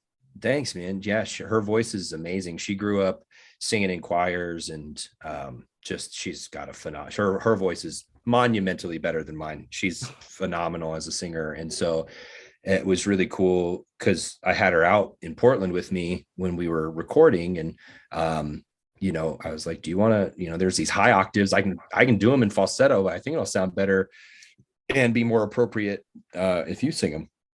And she got up and she crushed it. Like she's more trained in like theater and Broadway style singing. So she had to make a couple slight adjustments, timbre wise. But it was awesome. She was a natural. She came in and crushed it. So it was really cool. And then now we have that piece together pretty much forever. So it's really cool. Yeah, that's awesome. Yeah, that is awesome. All right, I'm gonna Ryan or Colin, you got anything? Or I can say bro. But if Colin has something, like, I don't want to take it from him. Colin, do you have something you want to say? Yeah, I thought I'd just ask. Is there anybody out there that you want to collab with that you haven't yet? Yeah, there's actually a lot of people that I would love to collab with. I think Chino from Deftones would just be fucking, that would be awesome. Maynard from Tool, The Perfect Circle. I would love to do a song with Maynard. I would be just very Tillian would too, right? something. Oh yeah, dude. Me and Tillian are huge Maynard fans. So I think that would be a really cool collaboration. I've been wanting to do a project with Mark from Veil Maya forever. He and I always have a great time on tour, and we're always talking about starting something, but we're both always so busy it never really manifests. So I would love to do a project with him that's just nasty. It's just real heavy. Drummer wise, Luke Holland, I'd love to do some stuff with Luke as a drummer. I think he's great. And then producer wise, like Will Putney, I would love to work with Will Putney. He does like a lot of really great heavy records, like Every Time I Die, and just really. I've interviewed Will Putney. I could always like send him an email and tell him like, hey, this guy. I think our management hit him up about recording, so we're gonna scout it out. I would love to do it like a heavy record with him at some point, and then like Howard Benson would be cool to do like a big like rock sounding record, just like a big like kind of a Perfect Circle style like big rock record would be really cool to do with Howard Benson, but I don't have the money to do that, so we're it's fucking expensive. The drug stuff, the Destroy Rebuild Until God Shows, he's the one that's working on their album that's coming out. And that shit sounds great. The quality is really, really good. And he's done such big records for a long time. I mean, he has a huge history and discography behind him. So we'd love to. I would say that would be my collaborators list. And he has such like eclectic, like very random as fuck. Like he's got it'll be like 3 Days Grace, Kelly Clark. Yep, yeah. It's like, huh? yeah. He's got a wide range. Haley Williams, I would do a song with Haley Williams any day of the week. She's a powerhouse. She's awesome. You know who I'd like to hear you do a collab with, Andrew? Who dat? Dredge. Oh fuck you, dude! I would pay Dredge to do a feature, dude. I would love to do that. I want an interview with Dredge. So if I ever get that interview, if I can ever get a hold of one of them, I'm gonna be like, hey, you know this guy? You may have heard of him. Maybe it's Andrew Wells. He's in Gavin Dance. He kind of likes y'all guys. He thinks you're kind of cool. Yeah. Love that band. I would collaborate with them anytime. Tillian and I we've been kicking around doing like a song with Anthony for a while, and hopefully that will manifest itself at some point. I think like a Tillian Andrew Anthony song would be really cool. So hell yeah, dude. Like freaking like Swanfest is basically like a who's who of who like I would love for you to collab with, because if you did something with a Skylar Drive or Anthony Green or would love that Troy, like those are wet dreams right there, dude. I'm waiting for Thomas to ask me to come do a song. He and I had a great time on the Tillian solo tour when he was playing for Royal Coda. He's a character, man. I like touring with Thomas. He's funny.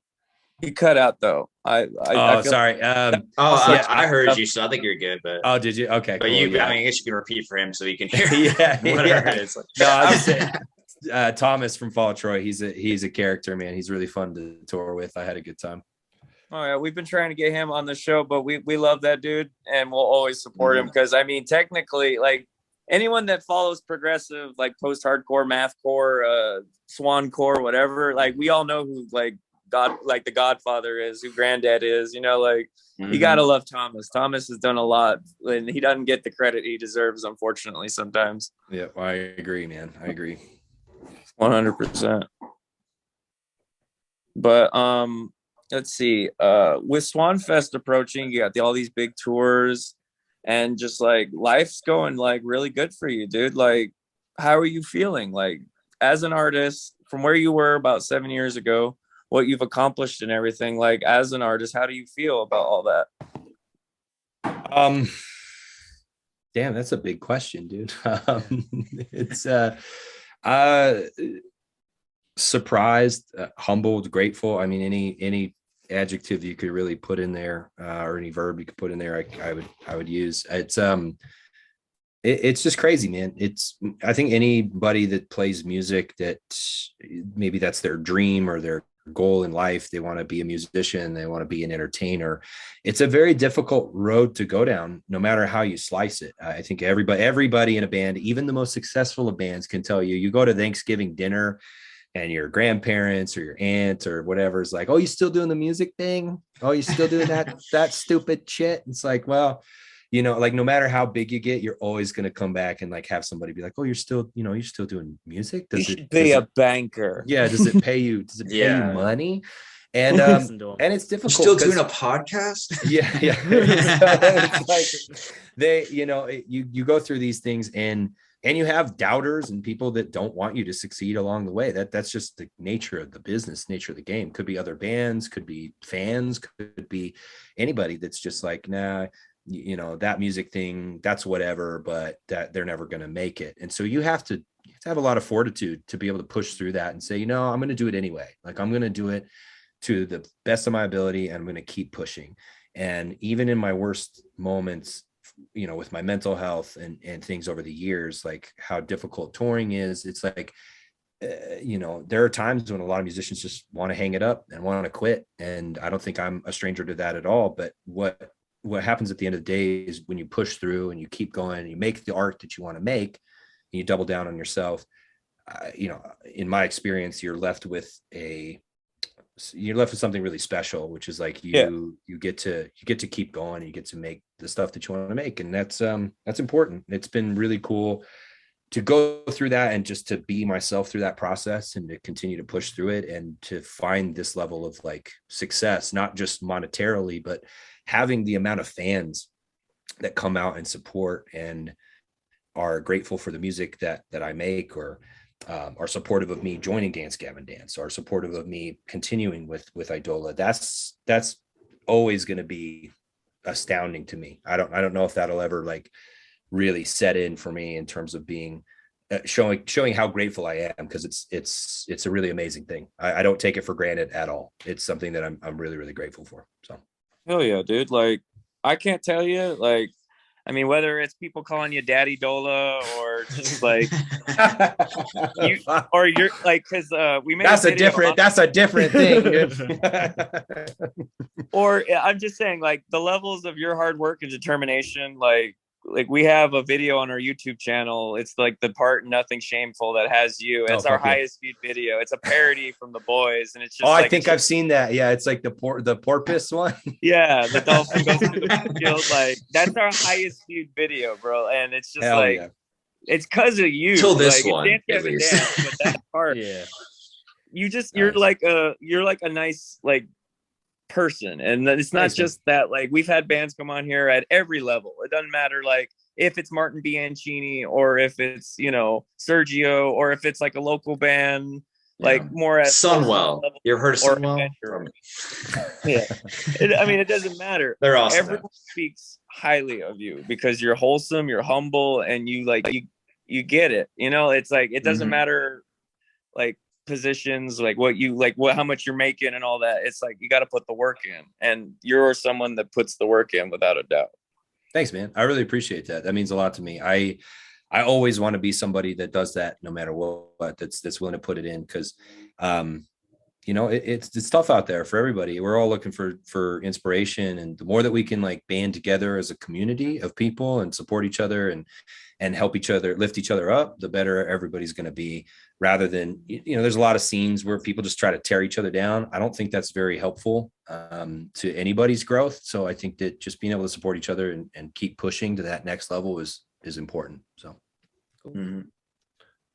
100% agree, dude, without a doubt. But does anyone else have any questions? Colin had a question related to Daddy Dola. Yeah. How do you feel about the whole Daddy Dola thing? I mean, it's fine. I didn't even really know it was a thing till like my wife started sending me text messages and was like, what is this? I was like, I don't even know. So yeah, I mean, it originated in Pittsburgh. Somebody yelled it at the show in Pittsburgh. Like, I think I got down to audience or something. I think it was one of the shows I was covering for. And I think maybe it was covering John or something. And somebody yelled "Daddy Dola," and Tillian heard it, and he's like, "I'm fucking tweeting that shit." And when Tillian tweets something, the internet just goes crazy. So it was very interesting. I've obviously never been called that before, and it caught on. And I don't have any qualms with it. I think it's hilarious. I think it's really funny. All right. I mean, it's got to be flattering that like Swan posting like thirst for you. I mean, like, why wouldn't that be? I don't. They're pretty rough crowd too. Yeah, they are. Swan posting can get opinions, and like I think it's better to be like adored by like an audience like Swan posting. For sure. Yeah, I don't really know or have any context of that. I haven't been on social media in probably like 4 years, but I've heard rumblings of that. That's really cool. I'm grateful for anybody that supports me. I'm flattered by anybody that wants to be supportive in that way. So that's cool with me. I'm just here to make music and have a good time, and hopefully, help some people along the way. So, yeah. So, I mean, not everybody can make 1,000 decent memes. Like sometimes we got to. That's true. You got to thirst. You got to be thirsty sometimes.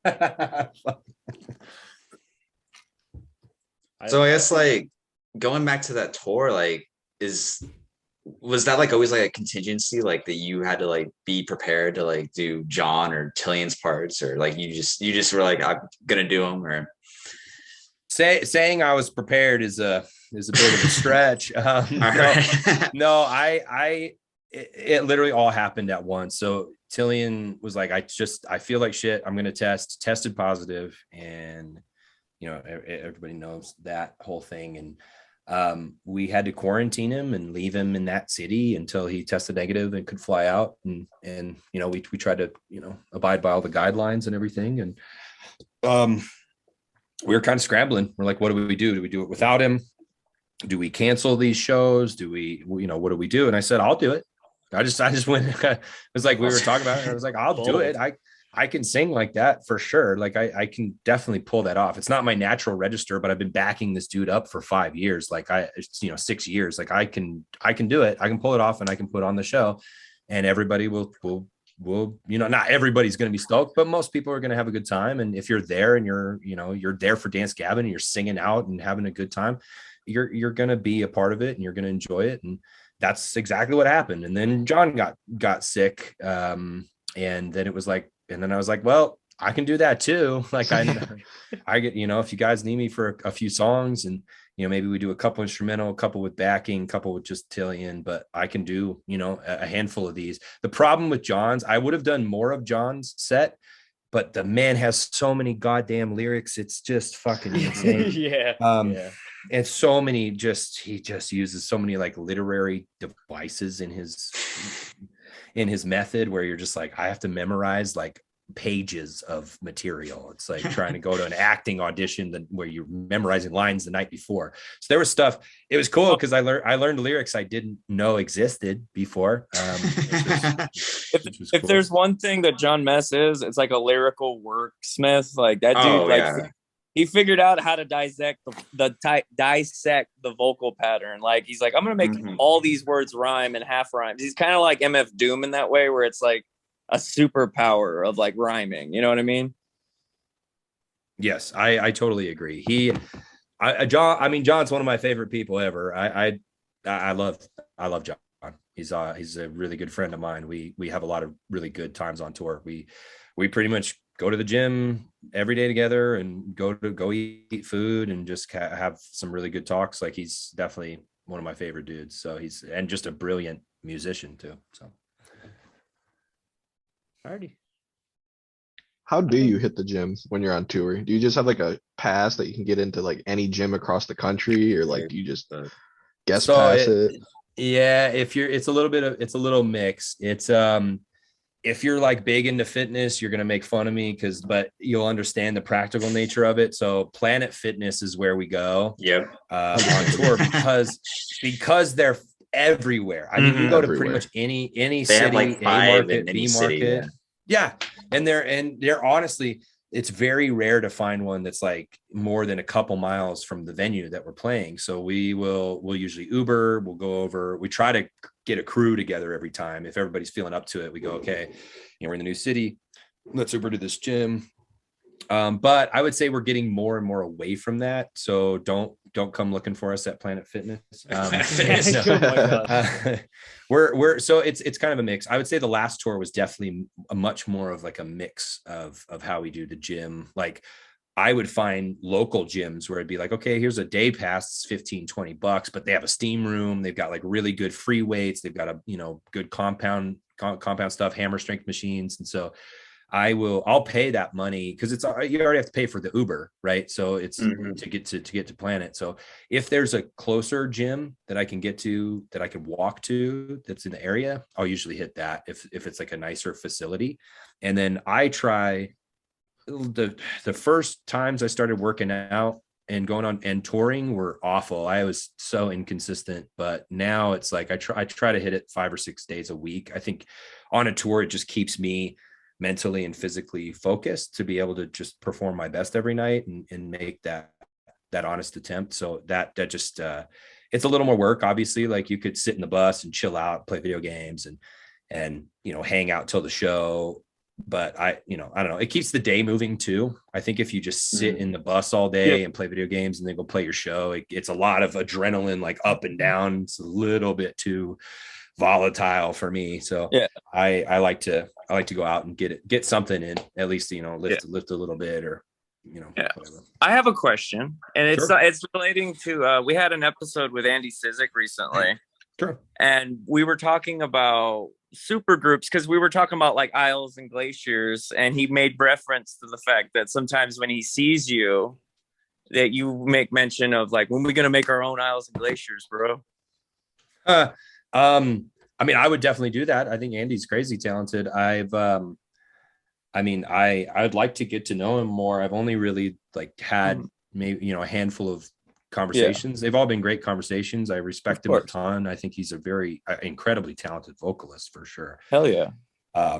He's very, very good. And I knew Makari before he joined Makari. Like I knew a lot of those dudes. We played with them. We'd done a little touring with them. And so to see those good dudes with that guy as like a singer was awesome. And they've been very successful in cultivating that sense. And so, if Andy, if you're listening, you fucking email me, dude, let's get a little aisles and glaciers going. I would definitely do that. I would 100% do that. I mean, like we could talk hypotheticals. I mean, if you were to, that's where I was going to go with this. Yeah. Okay. All right. I love hypotheticals. If you could make your own dream roster, it doesn't matter. It could be dudes from Dredge. It could be the guys from Limp Bizkit. I don't care. I would probably take Wes Borland from Limp Bizkit. Dude, he's sick. He's so good. Really good. A super group band. Whew. Let's speak it into existence, It could be anybody, dude. Anybody, dude. Yeah, dude. That's a... Homies get first priority, of course. Homies top priority. Yeah. In the scene, if it was like big time, obviously like an Isles and Glaciers with like Maynard and Chino, I would have to put myself in there because just to ride the coattails as much as I could on those guys. Drumming wise in that community, I mean, man, it's hard to choose anybody but Danny Carey because just how talented he is. But I mean, there are also the guy who drums for. No, honestly, this is going to be out of left field. So I've been listening to this band. They're not super big, but they're a band called Johnny Booth, and they're like an up and coming band. They're fucking amazing, dude. I listened to their riffs. Their drummer is astounding. I would take that guy for sure. Their drummer's like next level, unreal drummer. Guitar players, I mean, there's a lot of great guitar players out there that I would take. I probably would still take Will. I mean, I love playing with Will. He's a very creatively minded individual. I think he's awesome. Mark from Bela Maya would probably take him as well, like a Will and Mark scenario. I don't even like a lot of big guitar players. I can't even think of like many. And then bass players. I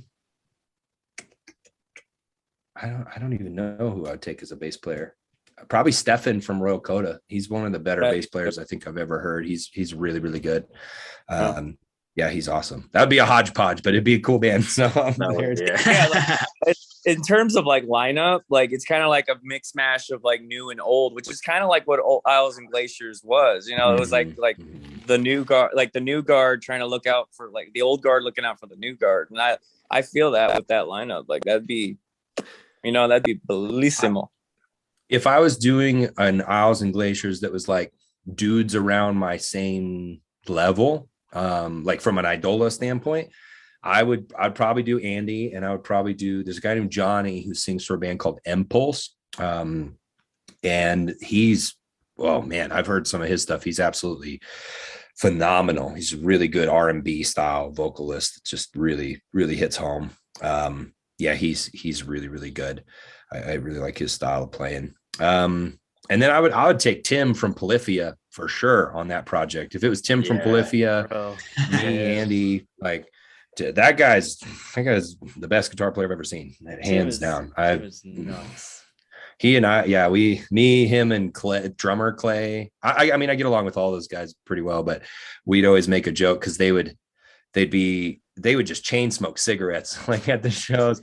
and I'd come back from the gym. They'd be like, "Don't worry, Andrew, we got our gym time in. We're celebrating with a cigarette." Like that was like a running joke through the tour. They just give me shit for going to the gym. They're just fucking chain smoking cigarettes. Have you messed around with his neural DSP thing? Yeah. So their guitar tech last tour, his name is Lewis, and he's awesome. I love him. He's a character. He was the guitar tech, and he was like, "Yo, Andrew, come check this out. Come play Tim's guitar." And I was like, "All right, dude." So clean, dude. The whole rig is just astounding. That neural DSP is really cool too. I love their whole setup. They sounded great every night. I was really impressed. Yeah. Cool. Like hell yeah, dude. Like I appreciate you so much for even like absolutely, yeah.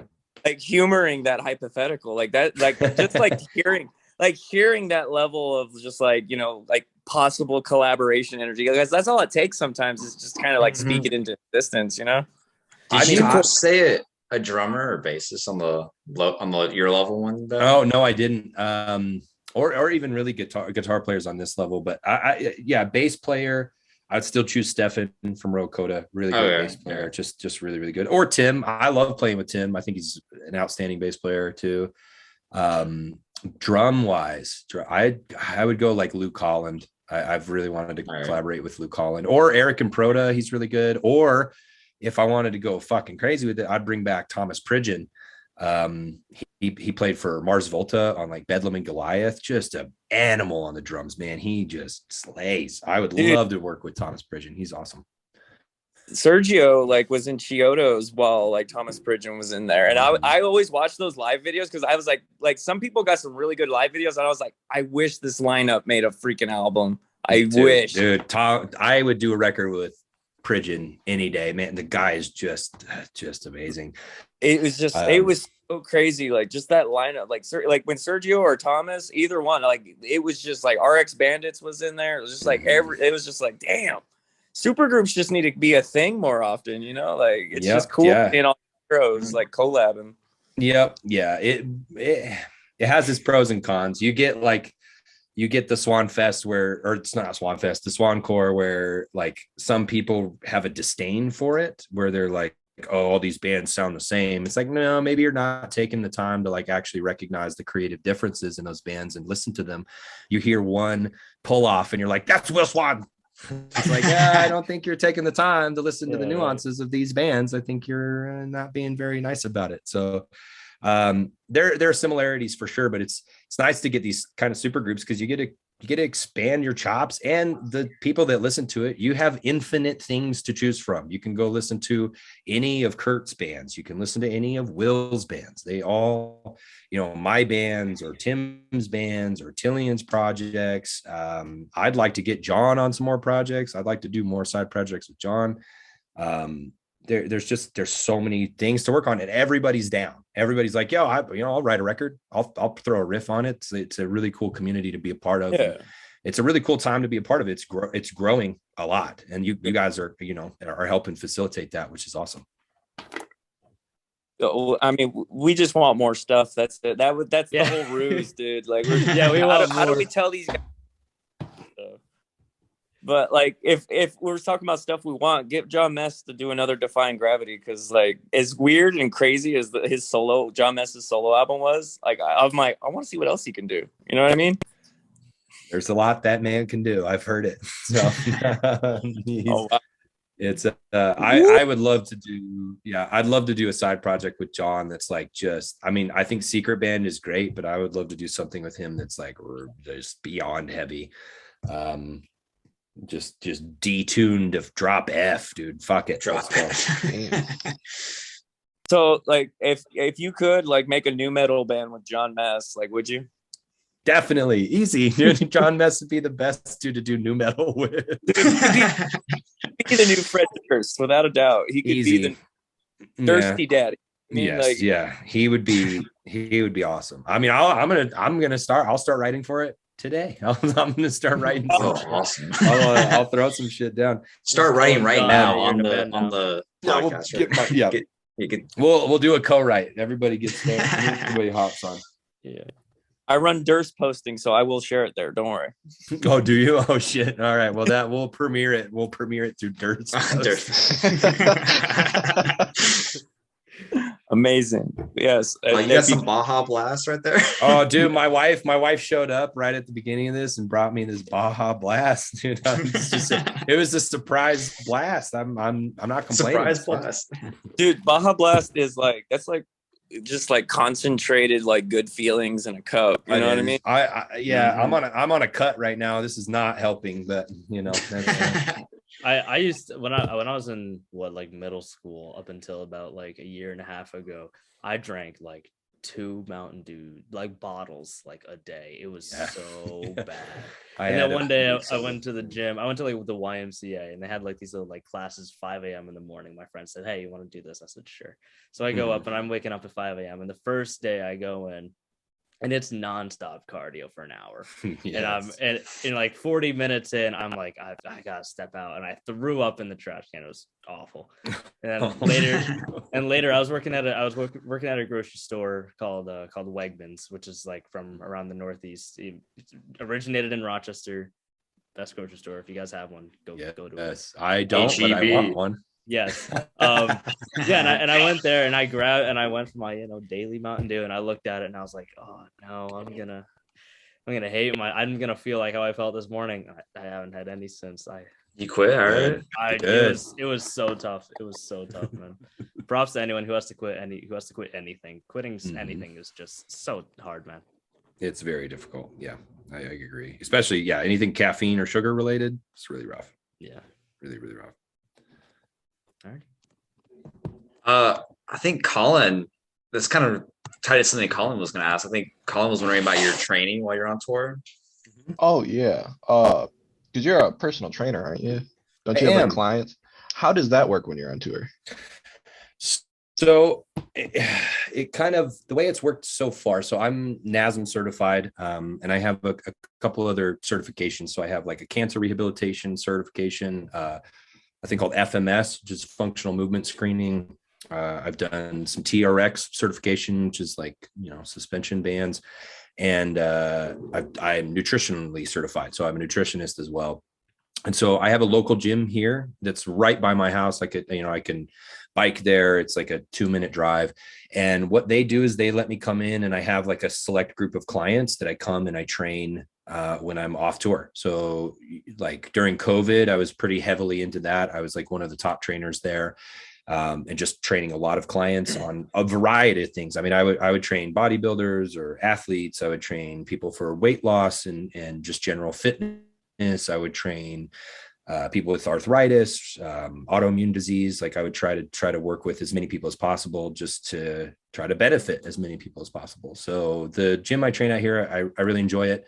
And they've been awesome when I go on tour. A lot of gyms won't do that. Like you usually have to go to a personal training studio and like rent a space and then have your own clientele.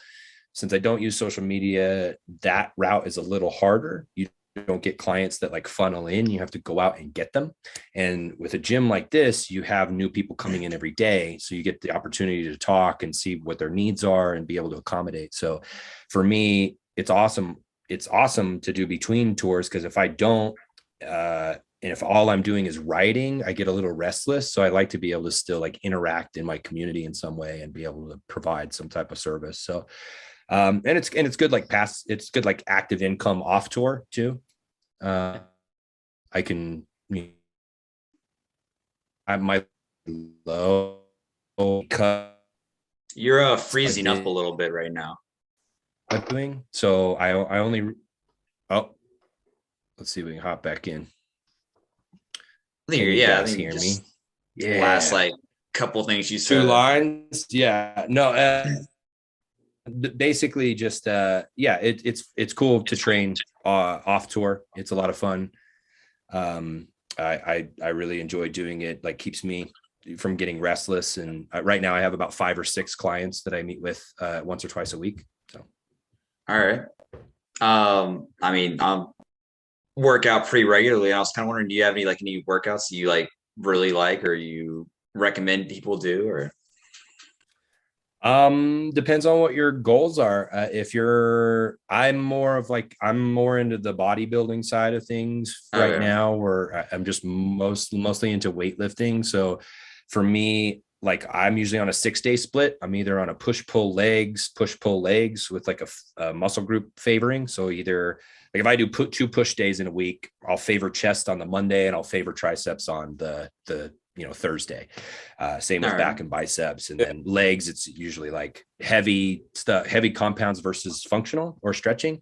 But I'm trying to get more into like all purpose functional bodybuilding, which involves like, I'm trying to do a little bit of legs every day where I can kind of engage this like pelvic hip floor. I can do a lot of this and then focus on specific detail work. So, but yeah, I would say push pull legs, like the classic bodybuild splits, definitely more of what I've been doing for a while. All right. Favorite exercises. I mean, dude, I love exercise. I could talk about this for like 5 hours. I would say I love anything with like a landmine, like a landmine press. Like if I have a landmine press that's either standing or seated, I can get a lot of growth out of the center of my chest, upper chest, front delt. Same thing if I'm doing like a bent over row on a landmine. Sometimes I'll go single arm and like really try to contract my lat and try to build this like upper part of my trap. Yeah, it's been awesome. It's been fascinating, like getting into fitness, because I hated working out when I was a kid, man. I was a scrawny little piece of shit, dude. I fucking hated working out. And then I just got into bodybuilding the last like probably 4 years or so, like 2018-ish was where I really started like really trying. And so when I was in my early 20s, like when I started with dance, I was maybe $160. I was probably like 160 pounds when I first started with DGD. Back in 2015, I'm like 240 right now, give or take. So it's been like a process year after year of like making sure my nutrition's on point, making sure my routine's on point, making sure my supplementation's on point. And that's a process, but at any level of fitness though, you should do it to where it's enjoyable. You should never do it to where it's like, you're forcing yourself. You do kind of have to do that if you've experienced it. Like if you're off your game for a couple months, like the first couple times coming back in, it's rough, right? But if you grind through it, you can usually find something that's healthy, whether that's weightlifting or cardio or HIIT training. There's something for everybody. Yeah, hell yeah. My buddy, he's like a husky hoss himself. Sure.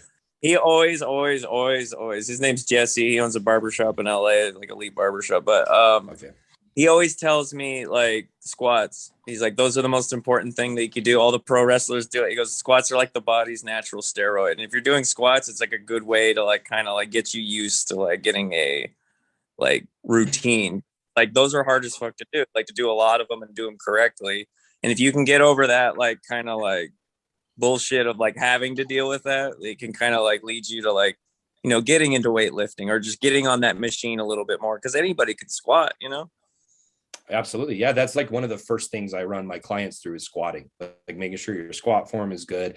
That lower pelvic, little science lesson, that like lower pelvic floor, when you're engaging that, you're releasing all sorts of things. Like as a man, you know, you're releasing testosterone hormones, you're releasing HGH that you're naturally producing. Like you're able to really tap into your central nervous system with a movement like that. I am admittedly not as good at doing my leg days as I should be, but I'm getting better at it. I'm trying not to hyper focus on my fucking torso all the time. So I am getting better at leg day. I'm working on it. My wife's like prodding me to do leg day more often. So, and be more, you know, all in about it. So, yeah, no, I would agree with that statement. Yeah. Making sure you can do your squats and your other compound lifts. I think bench press is just it's a classic for a reason. Even if your goal is not to bench a lot, right? Like the amount of musculature that you use to like get a clean bench press is really beneficial, especially long term. If you can develop a program that keeps you healthy as you get older, you're definitely gonna thank yourself in the long run as you age, because your joints are they're gonna get rough. So it's good to have some type of foundation. So. All right. Cool. I mean, I just did a quick leg day before I got on here. So Nice. Yeah. And I was gonna say, I guess you just had your first promo pic with Gavin Dance. I did. And so what was like kind of like why did y'all go with this card route? I can't say. You can't say. Okay. It's sorry, guys. It's because you're betting on yourself, right? Yeah, exactly. That's a good way. Exactly. That's a good way to interpret it. You guys will for sure find out soon. It's definitely part of obviously you can interpret it's part of a theme, and we're really excited about it. We came up with a lot of this stuff together, and some of the title work on everything, and we went with that shoot, and that photo was crazy because that card's not photoshopped. That's not photoshopped at all. Like John's, it was insane. We all stopped the photo shoot because the photographer was like, holy fuck, you guys got to see this. Like, how the fuck did this happen? And it literally is just a perfect photo. Like we were all looking at the right spot.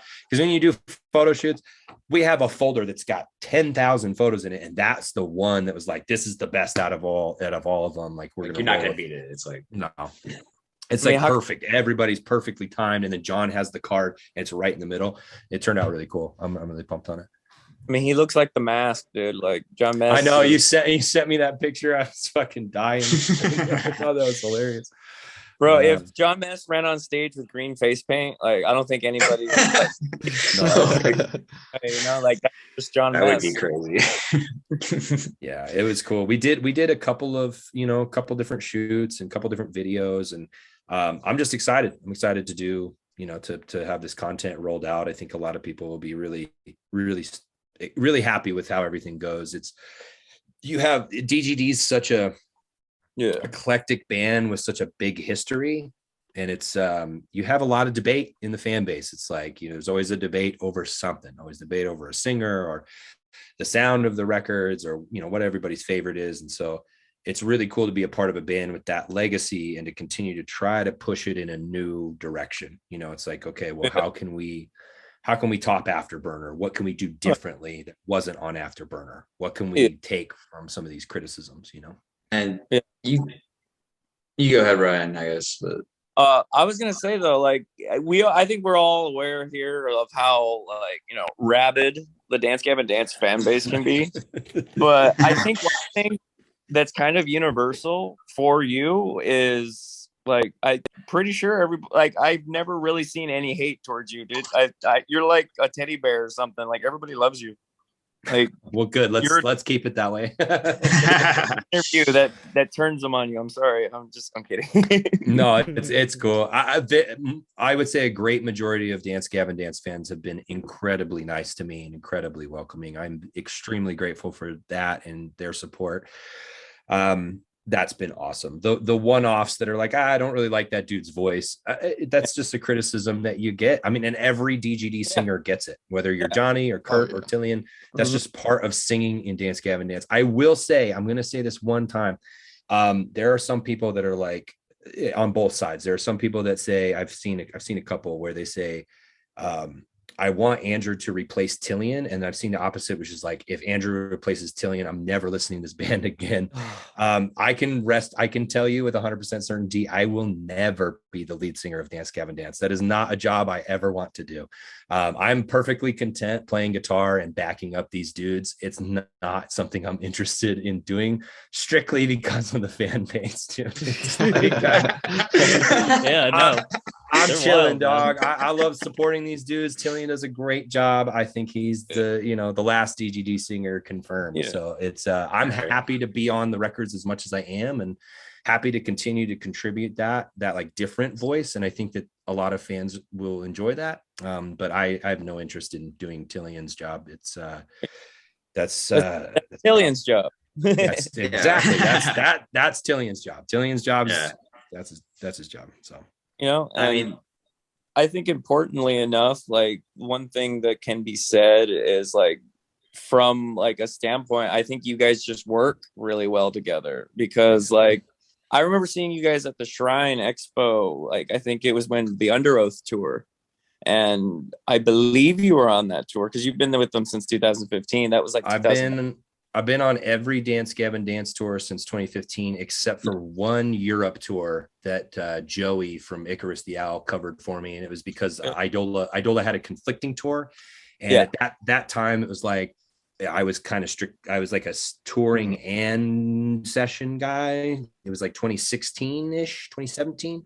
And so at that point, it was like, okay, he could miss a couple tours because we're kind of vetting and seeing how this is going to go. Yeah. But yes, so I was on the Under Oath tour for sure. Yeah. And I remember seeing you on that tour, and like with Tree, I believe you're on both Tree City sessions, correct?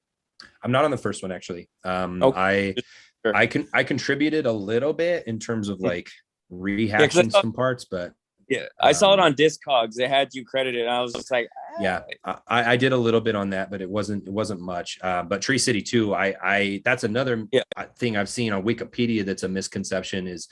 I played guitar on every single one of those songs. So the actual recording of that, I played guitar on every single one of them. I did all the vocal that I did on that.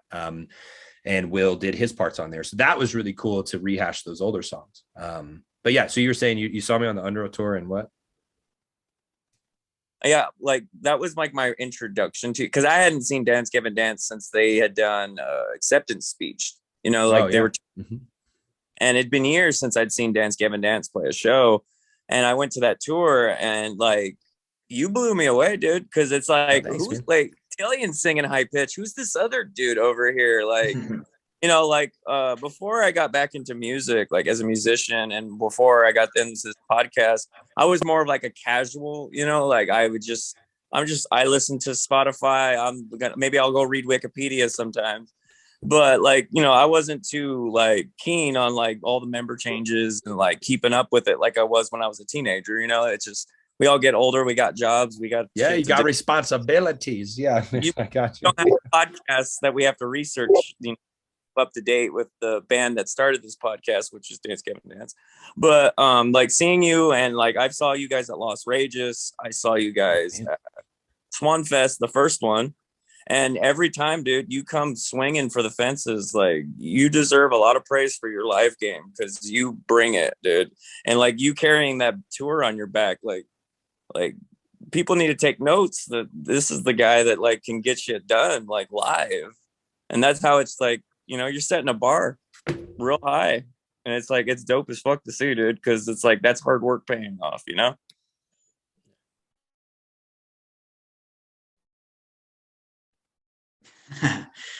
Oh, he's frozen. He freeze? I couldn't even tell he was frozen. He's just in awe. Hard, man. Oh man, so nice, Ryan. I simped way too hard for this. He's like, that's enough. I can't handle this no more. Oh, we lost him. He left. Oh my gosh. I set the bar too high. I accomplished bar. What have you done, Ryan? His internet was spotty like this whole time. So I know. I'm sure busting your chops, boy. Of course. I mean, I know I didn't say nothing bad, right? I didn't though, right? You guys didn't lie to me, right? No, you're fine. You're good, right? We're all simping. I didn't show him my tattoo. I don't have one though. Sorry. There it is. Oh, me either. Let me see. Thank you, Not Grant. yet. Thanks for that, Grant. Yeah, that was dope. Yeah, that was my only tattoo. It's my favorite tattoo. You got him. You got. Oh. Yeah. But let me music tattoos. I think maybe. Do you want you want to pause the recording for now, Cash, or do you want to just keep it going? I'll go check my emails. Keep it going. No, whatever. I'm sure he'll hop back. Oh, here he is. All right. Cool. We missed you, Dad. We scared you off. I was too complimenting. I simped way too hard. I got to reserve that for Rhea Ripley.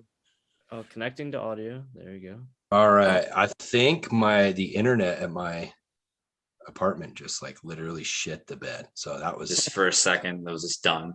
Yeah. Or is it? So I'm on my phone now. So we're okay. Well, all right. We'll splice it. We'll splice it together or something. We got to rely on the cell towers now. I know, dude. Yeah, we're gonna pray to Ryan Reynolds and Mint Mobile to make this Reynolds. Speaking of Ryan, that actually was be my next question. Is like, has Marvel reached out to you for being the new Wolverine yet? I fucking will. I'm gonna have to gain 40 more pounds to look like Hugh Jackman, dude. That's a process. He did, he called The Rock, and The Rock gave him like the workout routine. So I mean.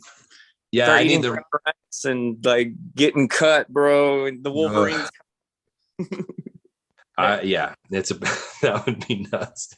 I hate to have to dip out. I do have to get dinner, but you're good, dog. Hey, nice to meet you. No, thank you for coming on the show, Cash. Ryan, thanks for of course, man. Let me come in an hour late. Andrew, I'm sure I'll get your email, and I'm sure we'll get some probably some burgers when you come to. Speaking my language, my friend. It's a place called New York Beer Project. I think I'm gonna take you out to dinner for the gains. Right? Sounds good. All right, yeah, dude. Yeah, for the gains for sure. Right. Grant, inbox me on Messenger. I'll send you that link because he said I'm just gonna have to just get on Discord, Ryan. Yeah, I'll just. Keep asking you to give me the group chat. Discord. Okay, I'll figure something out, man. I'll give it to you. Don't worry. All right. You guys have a good one. Thanks again. Nice to meet you, Doug. Yep. Right. I guess we were talking about the legacy of Dance Gavin Dance, and like you kind of tap into that like in a huge way when you did Evaporate. So I guess like that's kind of an interesting thing to do, is that like have someone who wasn't the lead singer like be featured so heavily on that, or featured heavily on that track. So on the Shane, I was listening to the Shane Told podcast before that, and according to that podcast, that was your idea, wasn't it, Andrew? That was, yeah. We were in Eric Ron's studio, and we're trying to figure out the end of that song as the closer. And I was like, well, I mean, this is my pitch. I think that if you did more of a compendium of these previous references, yes, you might have one in 10,000 people that thinks that it's corny, but the bulk of your fans are going to appreciate these references, because the truth of the matter is we're not going to play a lot of these older songs, like the throwback songs. That's just not, as a newer band that still do, or not a newer band, but the newer albums doing better than the older albums and being more relevant and more consumed. I think, when we were talking about it, it's like we're kind of phasing out a lot of the older throwback songs. What's a good way to pay homage to the fans that have been here for 15 years, that have been here for over a decade, including myself. I was a fan of Dance Gavin before I joined. I remember like DBM2 was like my favorite record for a long time. Some people hate it, some people love it. I'm a huge fan. I love Will's guitar work. I think that there's some stuff on there that's just Eric Lodge. Crushing bass and I, as a fan, I was like, I understand why we're not going to play a lot of these throwbacks, but what's a good way we kind of say goodbye to this era and pay homage to the people that have supported us? And so it turned out great. I'm super pumped. I kind of pitched it with when I was like, dude, John's most iconic line in my mind is I believe there's meaning, I believe there's nothing. That's kind of how I pitched it. I was like, you should start with this, like, or incorporate this for sure. Because if you can make it a modern song that we still play, and you can reference, Untitled and bring that back, bring back Times New Roman and then incorporate all these other references, I think it's a really great way to kind of move forward from that. And yeah, it was really cool. I think it turned out great. And then, you know, I think that the feature was really interesting how that came about, because at the time I was just doing a lot of backup vocals. Like I didn't have the feature. I wrote the feature in the studio. And so I did a lot of harmonies and low octave and a lot of backups for Tillian. And we just we got to that point where it was like, you know, pitch some of your chorus ideas. And so I helped Tillian with, I basically, you know, co-wrote the slouch chorus and some of these other vocal lines. And when we got to Evaporate, they really liked what I put down, and we decided to make a collaborative feature. And it's you know, kind of an iconic song at this point. So yeah, I knew Slouch was my favorite for a reason. I'm just saying, like, the fact that you, like, you know, your pitch included, I believe there's meaning. I believe, you know, I believe there's nothing. Like, I've always felt like that's the philosophy, like, of John Mess lyrics, because it's kind of like that, where it's like he's not talking about something, but then he says something, you're like, wait, like, there's something deeper there. And I've always felt that with his lyrics. As far as he's been a lyricist, like, that's dope. Yeah. That you would go that, like, that's your strong pitch, and it's just like that, like, as a fan to another fan, because I'm sure, like, you know, you're still a fan of this band, even being Absolutely. In it. Yeah, 100%. Yeah. I would go watch a DDG show for sure. Oh yeah, he's like, I'd love to watch myself play it. That would be dope. We gotta clone Andrew just so he can watch himself play. Clone Andrew just because he's an awesome guy. Like, yeah, I would love to see that. That'd be sick. We need a clone Drew. Do a hologram show so y'all can just watch it. Mm-hmm. Mm-hmm. Like, we want to watch ourselves do a hologram show so we can be in the audience with y'all, just to watch when you get Tupac up there too. It's just a hologram show with Tupac. I mean, it was really cool to see the Tree City sessions stuff after it was filmed. It was really, really cool to watch that, like, live stream. That was a really cool experience, because filming it was a bitch. It was cold as hell. It was very cold on that bridge. It was in the middle of the fall, man. It was rough. And, like, the city of Sacramento was just like, sure, do it. Or, like, do you guys have to haggle a little bit? We did. We had to get permits. Danny Wimmer was, like, the guy who produced it, basically. So we had to get permits. We had to, like, you know, we had a hotel that was right next to it, so we could walk from the hotel, which was nice. But it was really interesting because we closed down the whole bridge for multiple hours to do multiple takes of these songs. And when we started, it was, you know, still kind of light outside, so it was okay. And you know, as it started getting darker and darker, then getting colder, and you know, the lights come on. If you've been to Sacramento and you've been around that bridge, you can see that there's a Joe's Crab Shack, like, within earshot of this bridge. And so we're fucking playing to these diners at Joe's Crab Shack till 10 p.m. I love it was hilarious. So, like, a little, like, I know exactly what Crab Shack, because I used to live in Sacramento when Skylit Drive, like, first started out. I remember seeing them at the boardwalk when they were just little babies.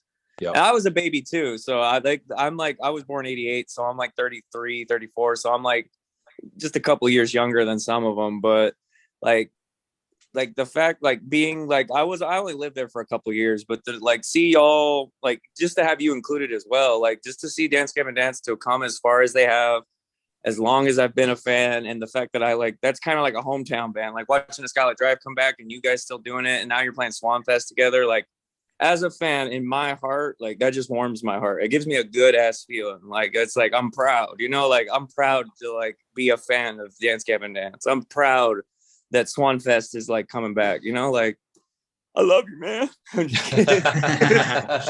Well, dude, we all appreciate it immensely. I mean, I know these guys pretty well. I've been with them all around the world and done a lot of crazy shit with them. And I know that not a single one of them takes it for granted. Everybody takes this very seriously and is very grateful for all the fans and all the support. I know that everybody feels that way. So it's awesome to hear. because it's like you guys have never, like, you guys don't play Rockstar, you guys don't play like you've never get the egotistical, like, you know, like troll vibe from Gavin Dance. It always has felt like I there's like a term people use, like a band's band. Like, I feel like you guys have always like kind of been like a band's band, but like to see you guys finally getting the recognition, and like Afterburner was your like most successful album, and it's just like to finally see it start to click like on a bigger level. Like, you guys are staying at over 1 million plays, and it's like most scene post-hardcore bands that have over 1 million plays, they're like legacy acts. Like Story of the Year, I believe, has over 1 million. It's like, well, they were all over MTV. That makes sense.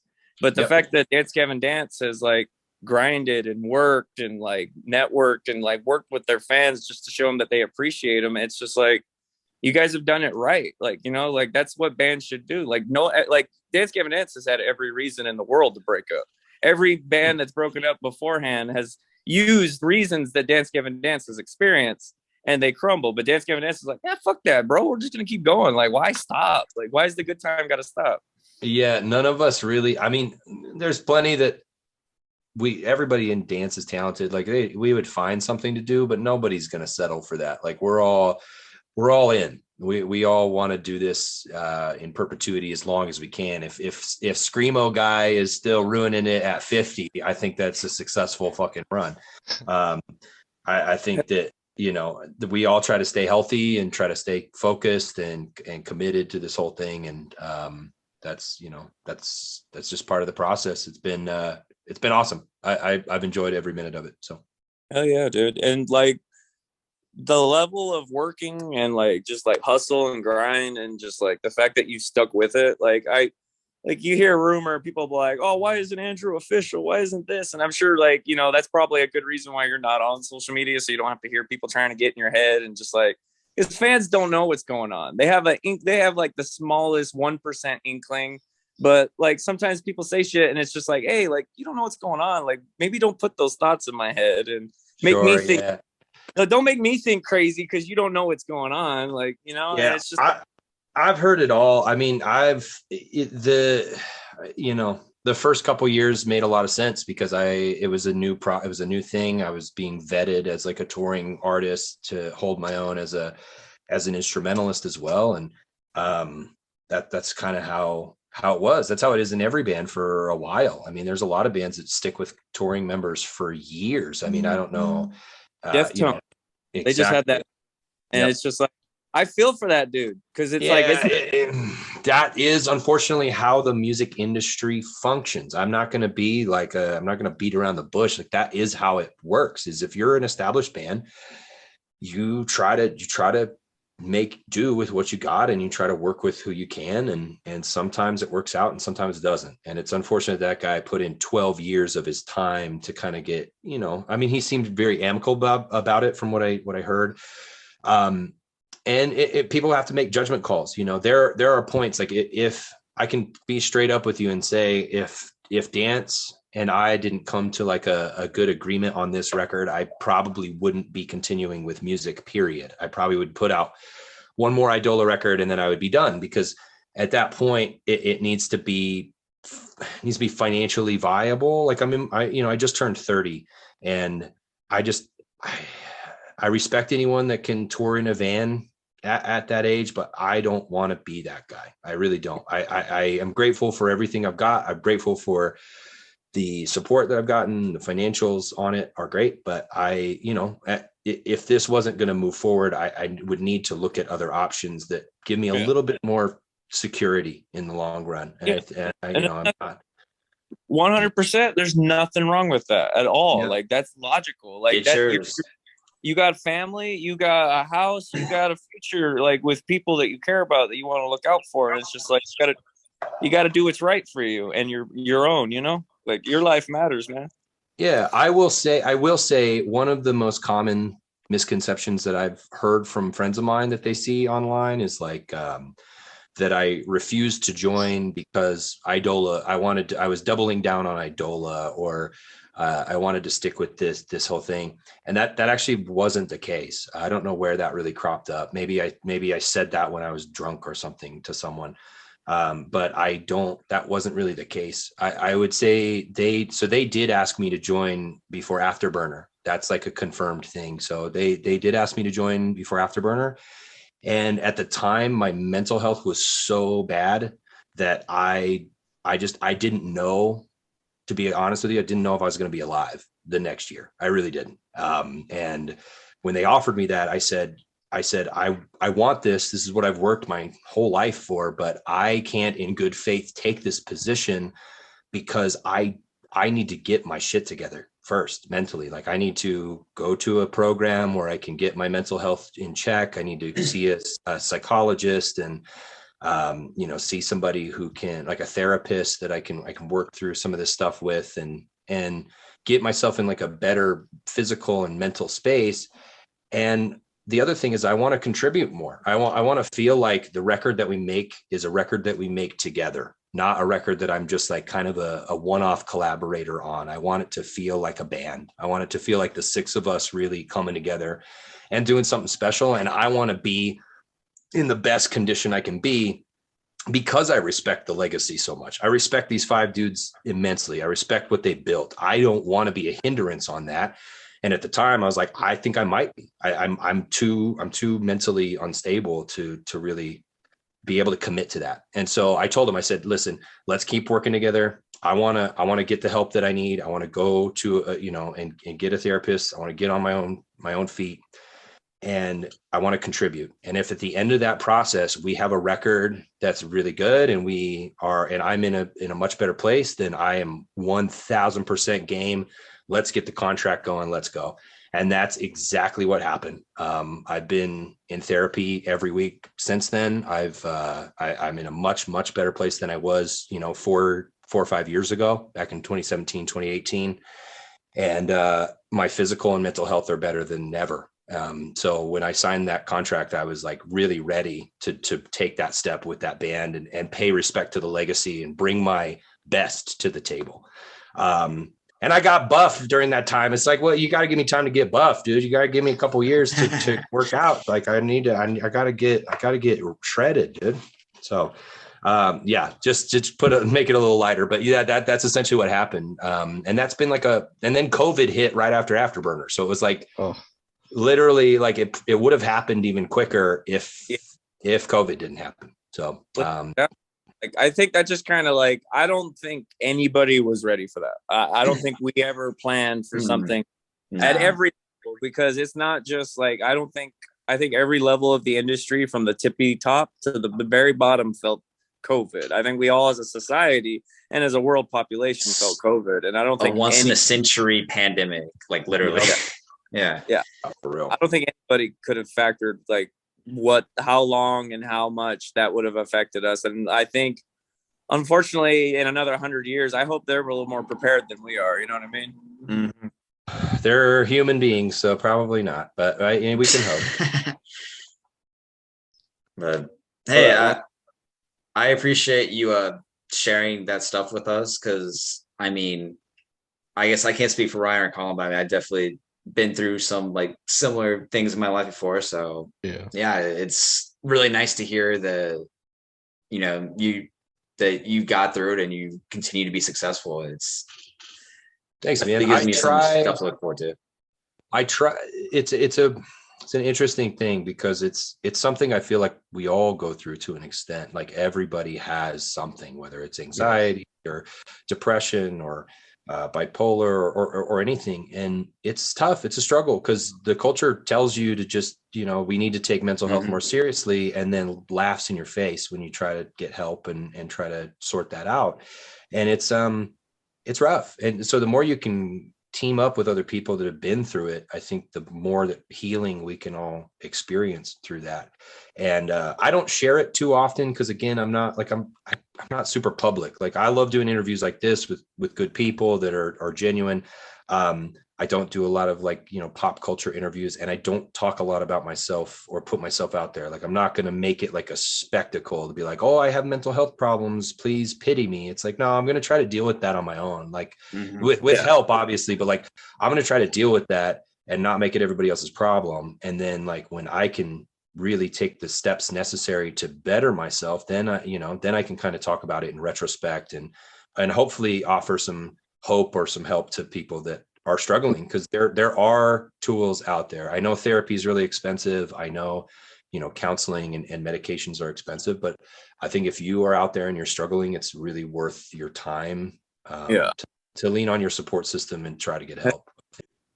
Fucking shitheads, dude. I fucking hate people like that, dude. It's like, for you to call my band a ripoff band is dumb. It means you don't listen to my music, and it also means you don't pay attention to the fact that, like, Will and I have pioneered this scene for almost a decade, and the riffs.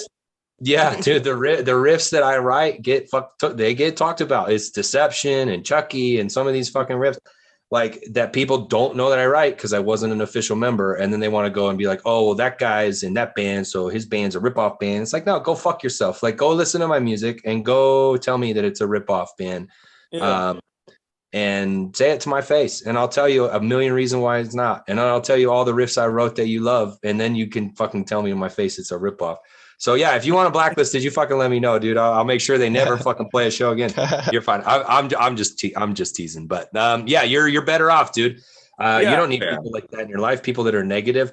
You just don't need that. It's just not. It's not something that you need. And that 1,000 memes was very helpful for us, because that to me was a very positive thing at the end of the day. That got people laughing. It got a community involved. Like, if someone wants to be like, oh, that's just cheap marketing, it's like, well, it's effective marketing, and maybe you should blame that on people's shitty attention span. Like, you go over here blaming people that want to engage in a community. Why don't you try to do something positive for a change? Like, I don't respect or even listen to people's opinions if they're going to be shitheads like that. Just doesn't, I don't know. It has no bearing on good real life, dude.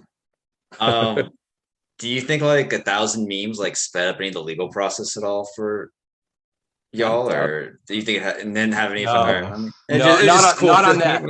Not on that, but it did definitely have a huge impact on people hearing about us for the first time. Okay. They were like, what is this band? Why are these memes coming out? I don't even know who this guy is. Why do they care so much? What's going on here? Exactly. Yeah, but that's the thing. That's why K-pop is so big, is the fan base. Like, and people on the internet will rail on K-pop fans constantly. Because they they're like really passionate about these bands. And they're like, oh, why are you so passionate? It's like, why are you such a dickhead? Just let me be passionate about the things I like. Like, why you gotta be such a mean ass? Like, doesn't make sense. Hell yeah, dude. I fully believe that 100%. Yeah, dude. I respect you, man, like a ton. I appreciate you going out on a limb and doing that. I'm very sorry to hear about your grandpa and that you had to deal with that. Yeah. But like, dude, it didn't happen. Like, it was the band kicking out, and then like we had to go on hiatus for the podcast. That happened like the same day. Like, we had two people kind of just be like, we don't really want to do this anymore. And it was a scary moment, because like Cash still wanted to do it, but we were kind of feeling burned out, and we kept getting stuff, and it was just kind of like, you know what, like maybe we need to just take a break. And then like a couple days later, it's like my dad calls me. He's like, hey, Grandpa's not here no more. And I was just like, fuck, can I get a week, please? Yeah, just give the man a week, dude. It's like, can bad news just take a week, like, please? But like 100%, honestly, like, you with your fan base and just y'all being cool with it, because y'all didn't say nothing. Y'all didn't be like, this is stupid, don't support this. Hell no, dude, it was awesome. Yeah, we supported it 100%. I don't give a shit about people's shitty online opinions, dude. I like genuine people that are passionate about the things that they love. Those are the people I want to surround myself with, not, anonymous internet weirdos. That's just, that's exactly like 100%. Like, that's why we fuck with Jordan Blake, because we had him on the show, like, from a Skylar Drive, and that, like, he has gone through so much bullshit, and he has been out in the wild, and like he's had to hear for 15 years, like, oh, Skylar Drive was so great. And like, he finally got to do it, and he finally got to like get back to it, and he has to face all that legal jumbo bumbo bullshit. And it's just like, just let the man be happy. Like, he's gonna play a show with Gavin Dance. Why would you want to stop that? Why would anyone want to stop that or get in the way of that? It's like, it's a feel good moment for the fans, Yeah, there's people out there that just want to want to tear you down. And they're just not worth your time. Why would you want, you don't want those people in your life. It's just not, it's not worth it. They're not worth the energy. Why y'all commenting on our polls, right?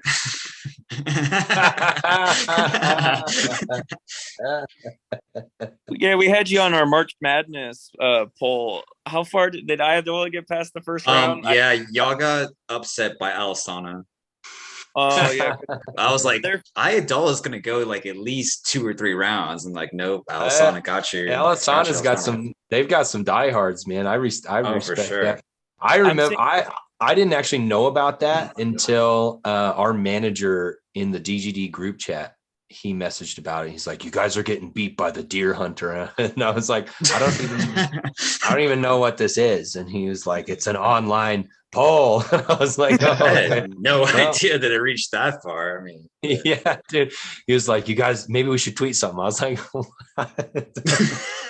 I thought it was funny, and then and then someone sent me the brackets. I thought the idea is cool as hell. It seemed like it did really well. It got a lot of people involved. Yeah. I mean, it's the finals right now. We got Lincoln Park and Coed and Cambria right now. Naturally, right?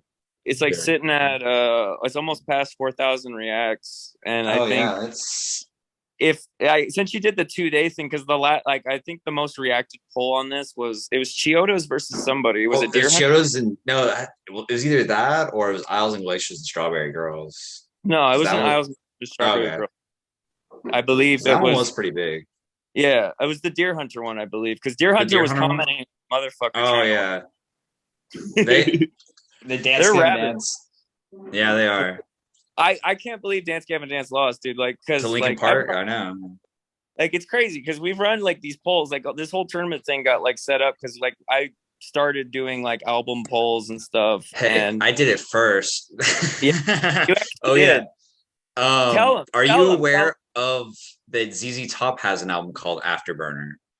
No, I had no idea. You had no idea? Okay, that's cool. It's Wait, you did a poll, an Afterburner versus Afterburner? Afterburner. That was the first one when it came out, and y'all's was way more popular. I mean, at least with this demographic, I don't think it reached that many like older people, but I think. Yeah, I would imagine that no one under 30 listens to ZZ Top. No offense, ZZ Top's tight. Actually, I listened to that album for one of our episodes. It was like a joke, and like kind of like reviewed it, and like it's actually like the ZZ Top one. It was like actually a pretty solid album. I mean, it's like sweet, fashion classic rock, and it's like corny as hell and stuff. But but I don't think it's quite Afterburner by Gavin Dance though. No, I mean, did they have a song where they sing in Spanish? I didn't think so.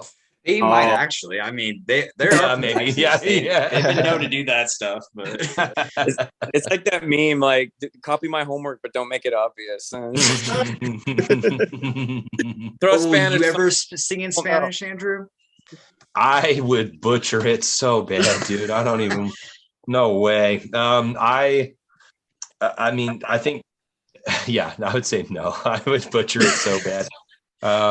I don't speak any other languages. I've been trying to like Duolingo and try to learn a couple other languages, and I'll make it like a month in. I'll learn a couple phrases, but I can't speak it very well at all. So I probably would not, just for the sake of the fans, not to hear it so butchered. So.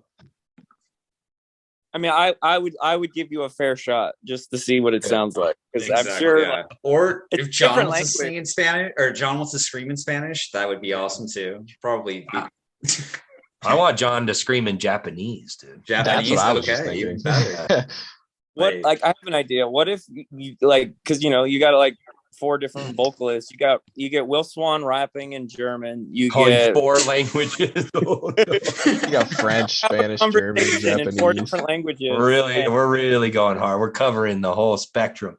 Good. That's how you get like a bunch of different fan bases that way. It's just like, where do we need to expand? Yeah. You just dude. It's an idea. That's good. I'll pitch it. I'll pitch it. Okay. That'd be dope. But that would be. I don't I want to listen to like. it. I think we've absolutely covered like everything. I mean, I don't want to keep you Yeah. all day. I You mean, guys should. Colin, do you got anything you want to ask? Um, I think I'm good. I think I've gotten everything out of the way. But I mean, shit, dude. Like usually, like because we have two things left on the docket. Usually, before we close episodes out, we ask people like what they've been listening to, and after that, I got to do a little who keeps the lights on ad promotional break Of again. course. It'll be more abridged than the beginning. It'll maybe a little more. But if you want to like tell us, if you got to pull up your Spotify or whatever, and tell us what you've been listening to, or if you want to shout out your homies, or like just whatever, it's music that you like that you feel isn't appreciated, you can shout it out this time. That Johnny Booth band, I can't recommend enough. I've been listening to Johnny Booth a lot lately. Just an awesome up and coming band. They're really, really good. I've been listening to some other homies bands that have been sending me some stuff recently. There's a band that used to be called Glow, and they are now called Water Culture. Ryan's been sending me some of their stuff. Very, very good. My friend Ian's band is called Glow, currently GLOE, I believe. And they're a great band. I've been listening to his new stuff, like the new EP that he's been doing. And that's been really cool. So yeah, just like smaller up and coming bands. As far as like other stuff that I've been listening to, I haven't really been diving into anything else. I've been listening to like acid jazz. I don't know, like I'll clean my house and listen to like speed jazz, where it's just like you just like all crazy and shit. That's like great cleaning my house music, dude. I'll straight up just go clean my house. The new Born of Osiris, the newer Born of Osiris, that was really cool. I like that one. Yeah. Andrew, I have a acid jazz playlist I made for Aaron Rothie of Drop Dead Gorgeous. I could send it to you. Send that shit right now, dude. Send it to me too.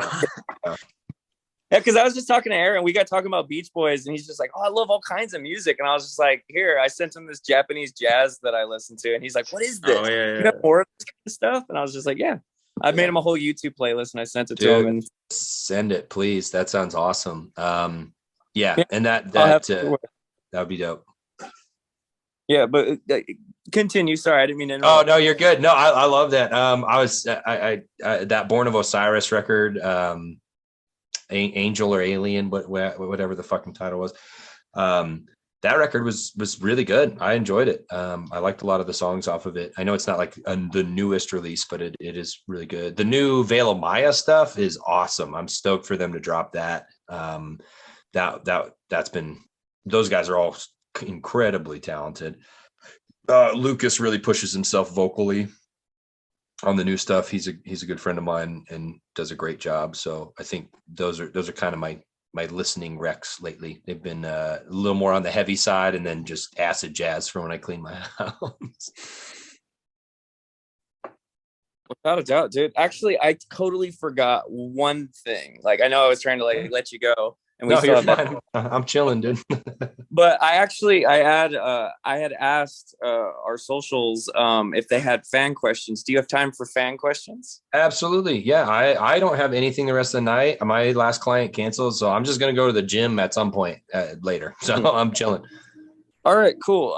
Let me just get onto this page, and then I can get, because I only had 2 questions on this page, so I can get these ones out of the way. Because Wes Papas or Papes, I don't know what is Wes Papes. Wes Papes. I like that one. Yeah, Wes Papes. Papes. But Wes Papes has 2 questions. His first question is, what has been the most difficult song to write from either Eidola or Gavin Dance? That's a good question. The most difficult to write. I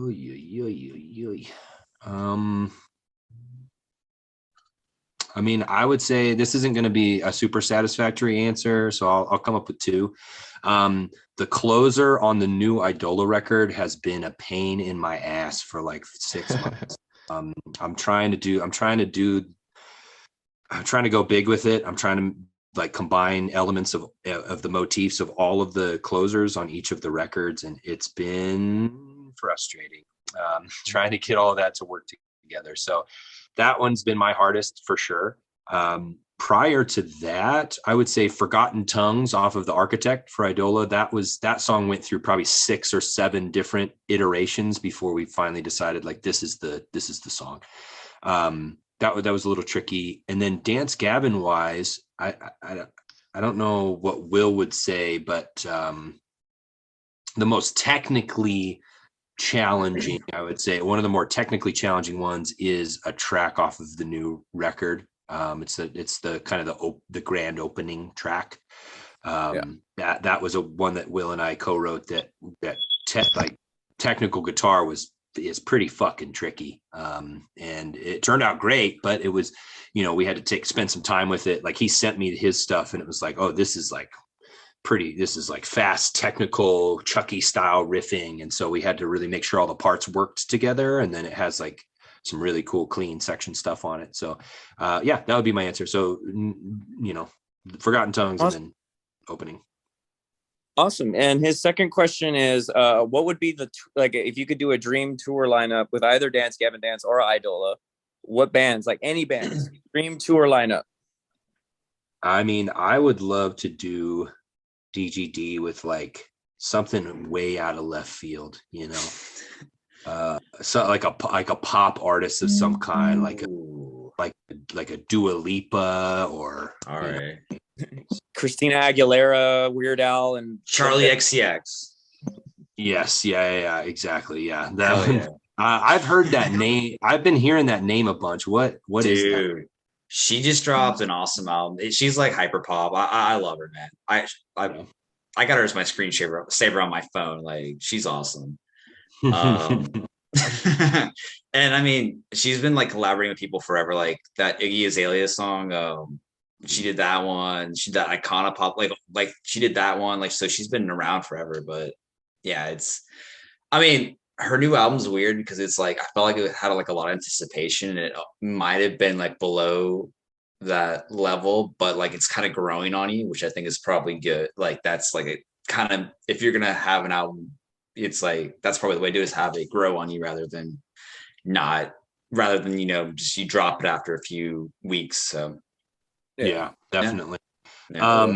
Yeah. Justin Bieber. I would open for Justin Bieber any day of the week, dude. I loved his new record. That I burned Justice out hard. It was just great melodies, great concepts. So like a pop artist like that, a dance with like a big pop artist would be awesome. I'd love something like that. For Eidola, especially considering the newer stuff, I would love to tour with like Nothing More. Counterparts would be I'd love to tour with Counterparts. I love that band. Glassjaw. I'd love to tour with Glassjaw. Would be an awesome like heavier band. Born of Osiris. Any of those bands would be really cool.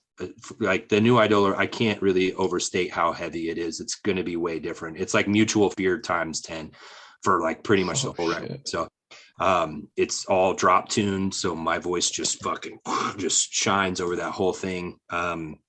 Really cool stuff. I'm beyond excited for it. It's something I'm really proud of. So without a doubt, dude. Nick, I had a request. They didn't ask this question today, but they like bugged me. We have somebody named John Travolta that wanted to ask if you could sing their name. Just sing John Travolta. Just John Travolta. John Travolta. That cannot be a real name. It's an alt somebody named Angel B, but they've been begging for like the last couple of years. Like, you got to ask him to sing John Travolta. Sure. Yeah. John Travolta.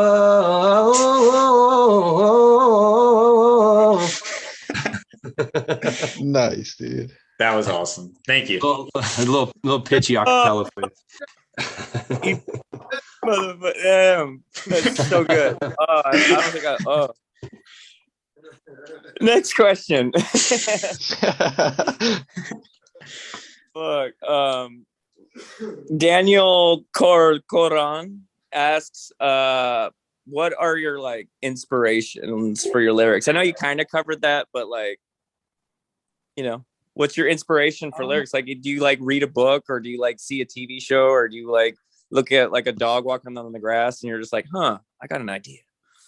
Yeah, grass and dogs are my main inspo. Now, I try to, it's situational. So like, obviously with Dance Gavin, I go in with a completely different approach. Like I generally don't go into DGD stuff being like, how can I incorporate this literary concept? Or how can I do this like theology thing? It's like, no, this dude's singing about cans of broccoli. Like, I'm not going to fucking do that. I'm going to go in and talk to John and Tilly and find out what the song needs, and then try to, find out what their intention is with the song and then shape it around that. So oftentimes it's usually topic based, and I try to stick around that same topic. I like to have, I like my lyrics to flow, and you should be able to read them and sing them. I don't like a lot of repetition in my lyrics. I don't like using a lot of the same words. So I try to be conscious of that when I write. Inspirationally, like for Eidola lyrics, those are all very conceptually based, but they're also real world referenced. And that deals primarily with the human experience, right? So like, I try to cover a lot of ground when it comes to faith and doubt and, anything from addiction to mental health to, social relationships to personal relationships to, just anything that I can get inspired by that captures the human experience, which could be a movie, could be a show, could be a song, could be a book, could be just interacting with people on the road. I take a lot of inspiration from that. People will come up and tell me their stories about how certain songs changed their life, or certain moments really inspired them to either keep going or search for a new way to solve a problem. And that's really inspiring to me, because I don't like telling people how to think. I just like inspiring people to think about things. Rather than being like, this is how you should think, and you're a bad person if you don't think the same as me. It's like, no, I don't think that's really conducive to a community. So I think it's more of like, hey, can you let's think about this a couple of different ways.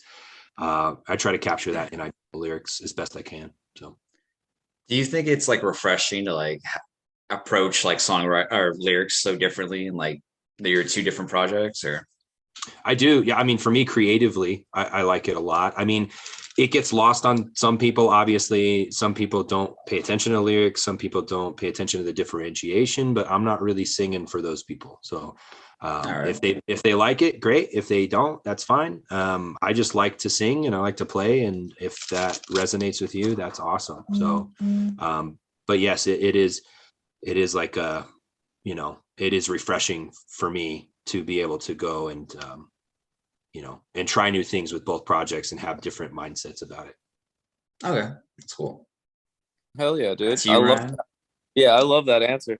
Next question. Marcus Rodriguez asks, say hello from Temple Posting, and please ask if he plans to release a track by track breakdown of The Architect like he did with the past album. I believe you covered that, but it did. Yeah, just to reinforce it. Yeah, for Marcus, shout out. He's a legend. He's done some like deep dive lyrical interpretations that I've seen that are generally spot on. He's very, very in tune. I've made memes in the trenches with Marcus for 1,000 decent memes. Him and Joshua Hensley, like. Oh, Josh is a homie of mine, man. I miss that guy a lot. He's a really good guy. Those guys got good. Like that's when I talk about your community, I'm talking about people like that. Those guys are sweethearts, and they're very smart, and they know how to make a guy feel good and like appreciate it. So that's the type of people you need, dude. Those are the OGs. Everybody else filters out. They got their own problems. So those guys are awesome. Yes, Marcus, I do have plans to do like a track by track podcast style. So it'll be discussion based. It'll be back and forth, and we'll talk about a lot of the themes of the Architect, how it's a polarity from To Speak to Listen, and how that kind of builds up into what we're going to do on this last record. So yeah, without a doubt, dude, that's awesome. So next question, Zachary M. Fulton asks, I know he did some prepping to do double time on vocals during Eidola and DGD tour. Is there anything in particular he thought was most beneficial in hindsight? It's a good ass question. It's a very good question. That's definitely like a vocalist question. I think there's a in this picture. Yeah, the Common Choir does have a microphone in their hands in Zachary M. Fulton's picture. Sweet. I would say vocal prep wise, a lot of the stuff that I learned from Melissa Cross. So John and I both took some lessons from Melissa Cross before, doing like before I went into the architect, I learned from Melissa Cross. I learned how to scream from Melissa Cross specifically. Like I screamed in some bands that I was in when I was like 16, and I did it so improperly. I couldn't sing at the same shows. Like, it was awful. And so I didn't for a long time. I screamed on like the first Eidola record a bit, but it was, again, really strained. And so Melissa taught me how to do it pretty much effortlessly. Like, I can do it pretty much nonstop now, and it's not a problem.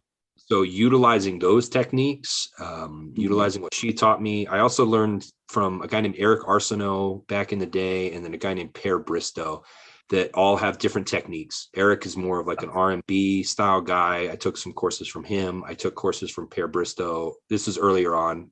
He's more of like a physiology type guy. So he's more of like how to be in tune with your body and open up resonant chambers and feel connected to your diaphragm. So I think all of those things helped me. I would say things I could have done better on would have been just like being more mindful of some of my breathing techniques when I'm pushing it on stage, like being more mindful of how I'm performing and how that's impacting me in terms of like having to do 90 minutes. Right. Whereas, cause I get on stage and I go into a different world. Like, I don't really like, that's my happy place, is on stage. So if I'm in the zone, I go fucking hard, and I go relentless. So I think things I could have done better is dial some of that back. I think I would have had a couple of better shows that weren't as inconsistent vocally on some of those, even pulling that double duty. So just being mindful of that as I grow as a singer moving forward. So like, thank you, Zach Fulton of Common Choir, of asking that question. And like, to reiterate what you're saying, because when I started my first band when I lived in Sacramento, like 2007, and I'm one of those like I opened my mouth and I could just start screaming type people. And like, early on, like, not using proper technique definitely like damaged my, like, cause just pushing is hard. It's like, oh, I can do it. Like, who cares? But not having all those proper techniques definitely damaged my range, like my abilities. And I cannot recommend enough. Andrew says, like, get Melissa Cross, because she is a legend. She's expensive, but she's worth it. If you can only find videos on YouTube just to get some fundamentals from her, like a whole lesson would be wonderful.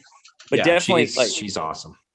If you want the free version of what she teaches, like there's this guy who uses her teachings, and he's more of like a deathcore vocalist. His name's Wayne Hudspeth. It's like HUD is HUDSPATH. He uses her teachings and kind of just like he's a dude bro on the road who's learned from like, mistakes and shit like that. And he gets a couple views. I watched his shit. He gives a lot of scream theory, stuff like that. I would recommend that guy if you need something a little more affordable that's kind of in the same vein, because he got lessons from Melissa Cross. And I cannot recommend for my voice. Like, I talk on a podcast and I scream, I try to sing. But yeah, definitely getting fundamentals and like learning some technique, because there's so many people that are just like, oh, I'll just go out there and yell, bro. It's okay. Like, it's like, no, it's not. Like, because when you're that's rough. Yeah, that's how you get vocal polyps, dude. You don't want that shit. Don't be Sonny Moore. Like, Sonny Moore was 16, 17, and unfortunately, he was doing stuff, and they didn't have good sound people back then. And like, you overcompensate. You can't hear yourself, and you're like, I'll just go louder. And it's just like the microphone's yelling for you. Don't do that. Yep, I've done shows like that. Like, there's a place called the Underground in Arizona that's just their PAs are always, their monitors are always blown out. This is before I had in-ear monitors, and I would blow my voice out every fucking time playing that venue, because I'd go hard because I couldn't hear myself, and then it would just, man, it was bad. So grateful for the techniques I've learned from Melissa. I agree. And then always learning new stuff. I'm always trying to expand my 100%, because like because I've taught a couple of people how to scream, and it's like I tell them Melissa Cross first and foremost. If you can't afford that, like Wayne Hudspeth. But like all the vocal techniques that are used for like teaching opera or just like singing, it's like it's the same ballpark, but you kind of just gotta look at like, gotta tweak it. You gotta modernize it a little bit. Yeah, I always tell people, like, don't look at screaming as like a vocalist, because it's more like voice acting than it is like being like you're performing still and all this stuff, but it's like you're creating distortion. Like you want to do that, because with vocalists you kind of gotta like belt and all that stuff, and it's like yeah, you can do that with screaming, but with screaming you like to savor what you got and make those heavy notes hit more. It's like you can kind of get away more with just like kind of projecting and letting the microphone create. You know, no, that's how. So Lucas and I both have like the same scream now because of the same thing, where like belting wise, I can get as loud as I want and get the grit on there, get some of those runs in there. But if I'm going to scream, I want it to be controlled. And so, you know, like John's probably the most like, I don't even know the right word for it. Just the way that, yeah, that's a good way to describe it. I've never worked with a vocalist that can push it himself that hard. And like I sent something to DGD once. I think it was a group chat, and I was like driving, and I screamed this thing. I was trying to impersonate Maddie Mullins. I did like a Maddie Mullins, like a mouth of the serpent style, like, you know, type of scream. And John was like, how do you do the cheat code scream? Like, how do you do the scream that you don't have to like shit out your ass every time that you fucking belt it? And his voice just doesn't do that, but he sounds amazing when he does him. You know, he cultivated his skill over the years, and he sounds great every night. So like, and it's like the one word you use, the word of the day on Sesame Street today is control. Screaming 100%. Because when you lose control, you're just yelling, like you're gonna lose control of everything real quick. 100%. Yep. So it's like you got like screaming's a cautionary thing. Like it definitely is, because it's not yelling. Yelling and screaming are not the same thing. I want to tell every vocalist that in the world. It's not the same. And please stop that. You can't law dispute your way into like, you know. You gotta have the voice for that, for sure. Yeah, like 100%. Like, please, for your own health, because nobody like I'm sure after having gone through what you've gone through, like I think it's more of exhaustion than improper technique in your wheelhouse. Definitely, I don't think anyone. The doctors basically told me that it wasn't necessarily improper technique. It was basically just overuse through a sickness. So like I would definitely had a cold for a very gnarly cold for at least like 2 to 3 weeks. So, you know, a third or half of the tour. And that was the weeks that I was covering. So it was just piling on top of my voice. And it was stuff. I mean, I was singing this stuff for Eidola and going high register for Tillian, and then doing screaming for John and backups on the other stuff. So it was definitely an overuse issue. And so then there's still mitigation techniques that I can, you know, refine that'll help me with that in the future, if God forbid something like that happens again. So yeah, 100%, man. I got like I think 2 more questions. Let me go read them. Killer. I've got one real quick. Back on Tree City 2, back when like the poll was happening and like the fan voting for what songs they wanted, did you guys have any specific songs that you were hoping would win? I mean, yeah, I think each of us had some stuff that we would have loved to see on there. I personally, one of my favorite DGD songs of all time is Robot with Human Hair 2.5. That's a good one. Love that song. John and I both really loved like the structure of that song, and the John Mess bridge into the big Johnny like throwdown part.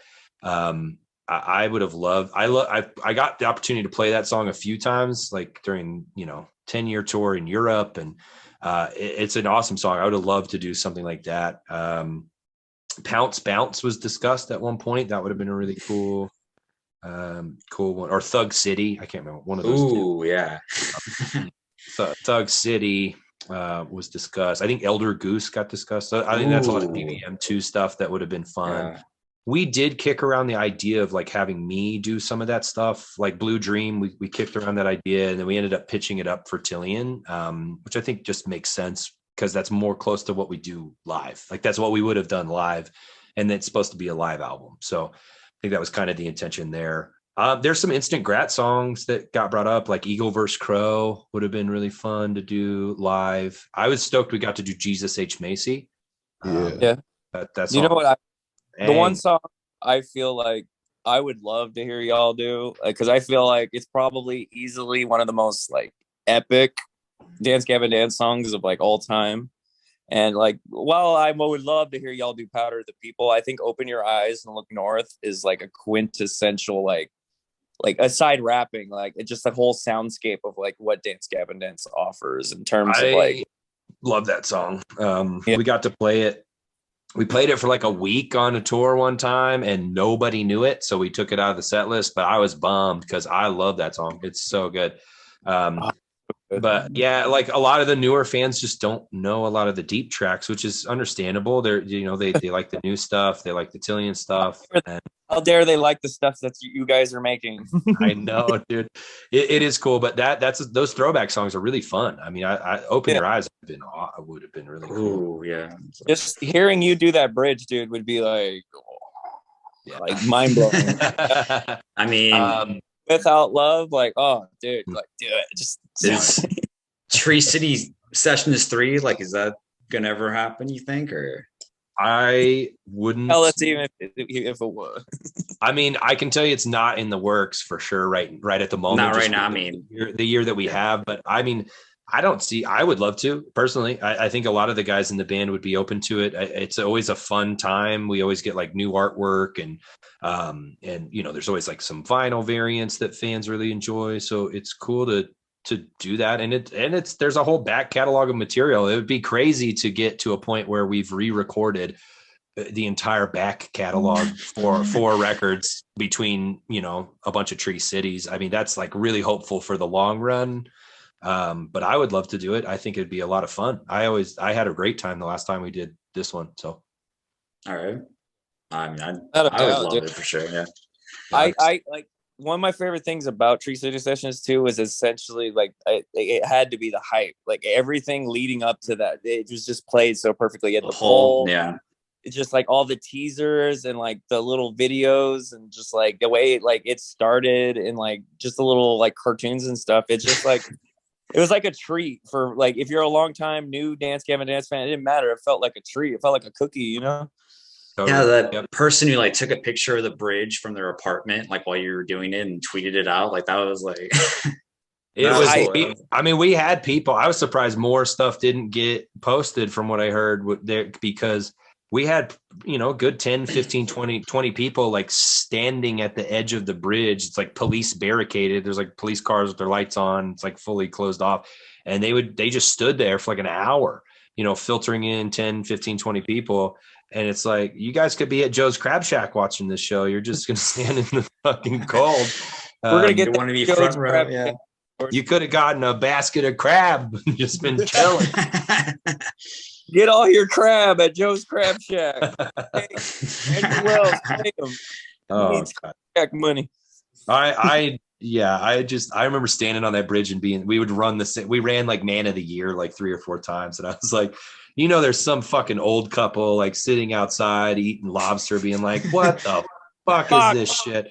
This is the music the kids like these days. This is trash. At least they got guitars back in it, right? So yeah, exactly. last 2 questions, and Josh Hensley didn't ask a question. He just said Temple Posting says hi, but I think that we've already established that Josh and Marcus are a lot of love. Yeah, they're awesome. But let's see, RJ Parvanian asks a question even I know the answer to.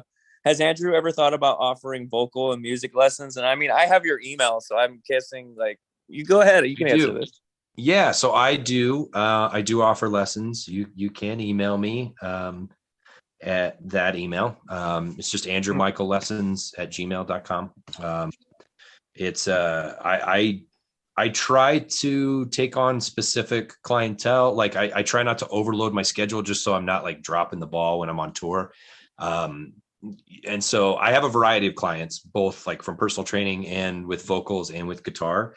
And I usually just try to cater to whatever your needs are. So if you are a long-term musician that wants a little bit of advice on songwriting or composition, or, you know, just upping your skills in a certain category, I'm happy to help with that. I try to make it a collaborative thing where you're learning things you don't know or pushing yourself into new territory. Vocally, the same thing. I try to utilize styles from my coaches and try to be able to coach that based on my experience. And then in personal training is the same thing. I do meal plans and fitness training programs. I offer those as well. I try to keep it pretty affordable. I try to keep it around $50 an hour just to make it so it's, you know, reasonable for everyone's time. I've had really good experiences with the clients that I've worked with. I would say the clients that I've not had as good of an experience with are clients that like, they'll want to hire me for a vocal lesson, but they really just want to talk about like what Tillian does all day. And that's not really, I don't want to take your money to tell you like what Tillian eats for breakfast. I just want to help you with skill. Like I'll help you build your skill, but I'm not going to like talk about John Mess's like, you know, cleaning habits. Like it's not really like, it's not, I don't feel comfortable taking your money for that. So I mean, you got to tell us what was on that platter before Tree City Sessions too. Like that platter looked really good. John's always eating. I mean, he's a pretty mindful eater with his fitness routines. I think that one is like it was definitely like an egg bowl type situation, where it had like eggs and chickpeas, and peppers and stuff. Yeah. It looked good. I've never wanted to eat healthy in my life, but then I saw John Mess eating with a gato in the back, and I'm just like, that's good. Yeah, John's he's consistent with it, man. I respect it. I get in waves, because if I'm bulking, I'll eat everything, man. I dirty bulk. I'll eat cupcakes and funnel cakes and anything with sugar in it. Like all the cakes. Just pizza and oh my god, yeah, all the carbs. I'm getting better about it. So. Hell yeah. So this will be our last question, and then we will move on to our exiting statements, and then we will do closing statements. Yes. Closing statements. So Eric McCormick asks, of these 3 tracks, Evaporate, Nothing Shameful, and Mutual Fear, which is your favorite to play?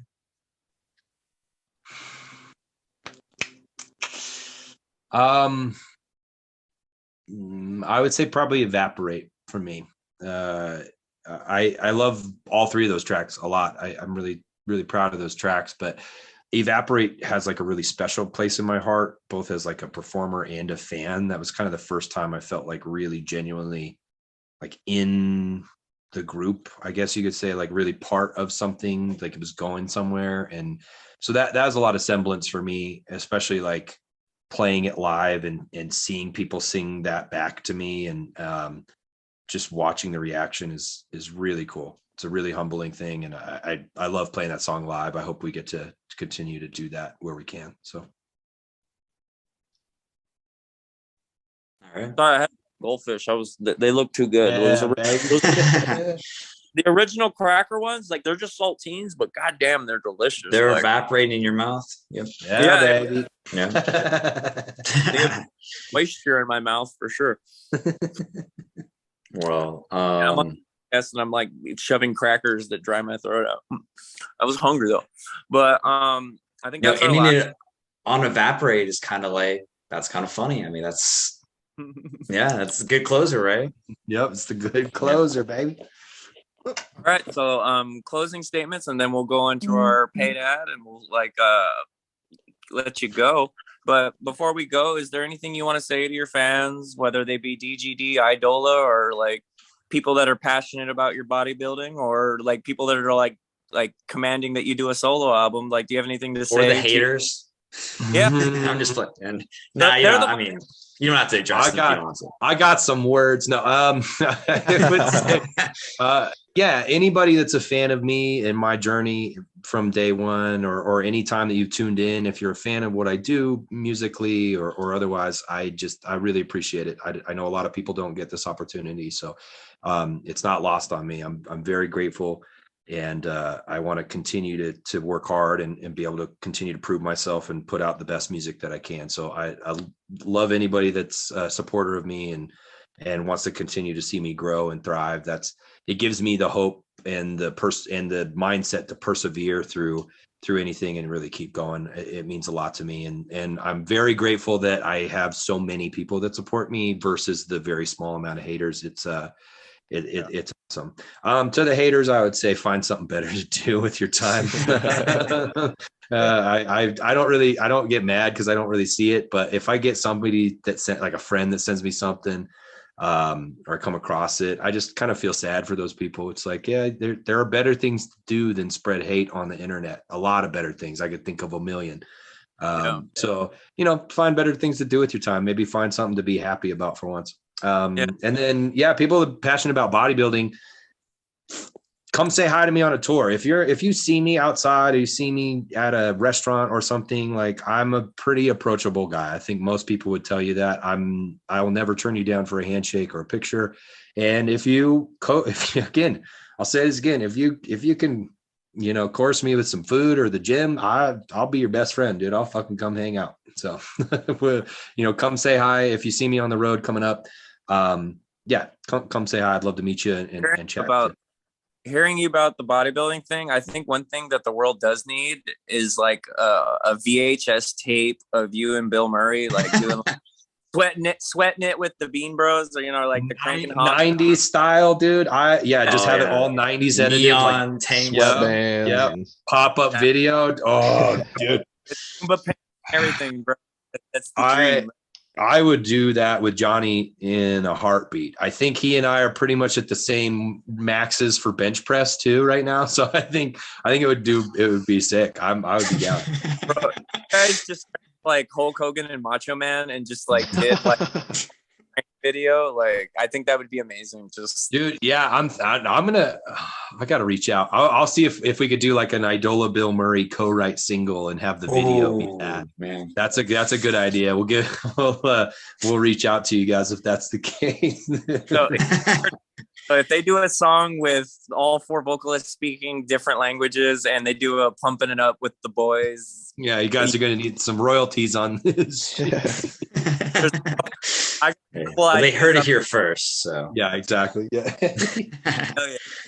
But hell yeah, dude. Like, from me personally, like from the bottom of my heart, thank you so much for making the time and just Absolutely. like for being you and just for like cultivating, like, you instilled it in your fans to be good people, and just being you, like, you've done that. Like, that's something you can be proud of, because like it does work, it does affect people. Like, I've never spoken to you before those emails, and like you've helped me out a lot, like a shit ton, dude. You have no idea. So like from me, like, I'm sure Cash and Colin will say their own things, but from me, like, thank you for being you, thank you for existing. Absolutely, brother. Much appreciated. I appreciate your support, man. It means a lot. And like, Cash, Colin, if you guys got any closing statements, you want to say bye-bye, you want to like shed some love on Andrew, go for it. You go ahead, Colin. I'll come back. Oh, I was just gonna say, thanks for coming on. Thanks for giving us the opportunity. Absolutely, man. Thanks for having me. Yeah, no problem. And I mean, this was like really awesome episode, man. Like, I really don't know if we're ever gonna top something like this. Like, this is probably the best work we've ever done. I mean, I hope we do. I hope we do. But like, just this was a really awesome opportunity, and like, thank you so much for being so open about everything. And I mean, and I say this to every guest before they leave, but like, I really mean it with you. It's come back whenever you want. Like, if you ever want to shoot some shit with us, we were so down, man. This was awesome, man. You're a great guy, man. And like 100%. Yeah. Like, awesome. This is thanks. like, yeah, thanks, guys. I appreciate it.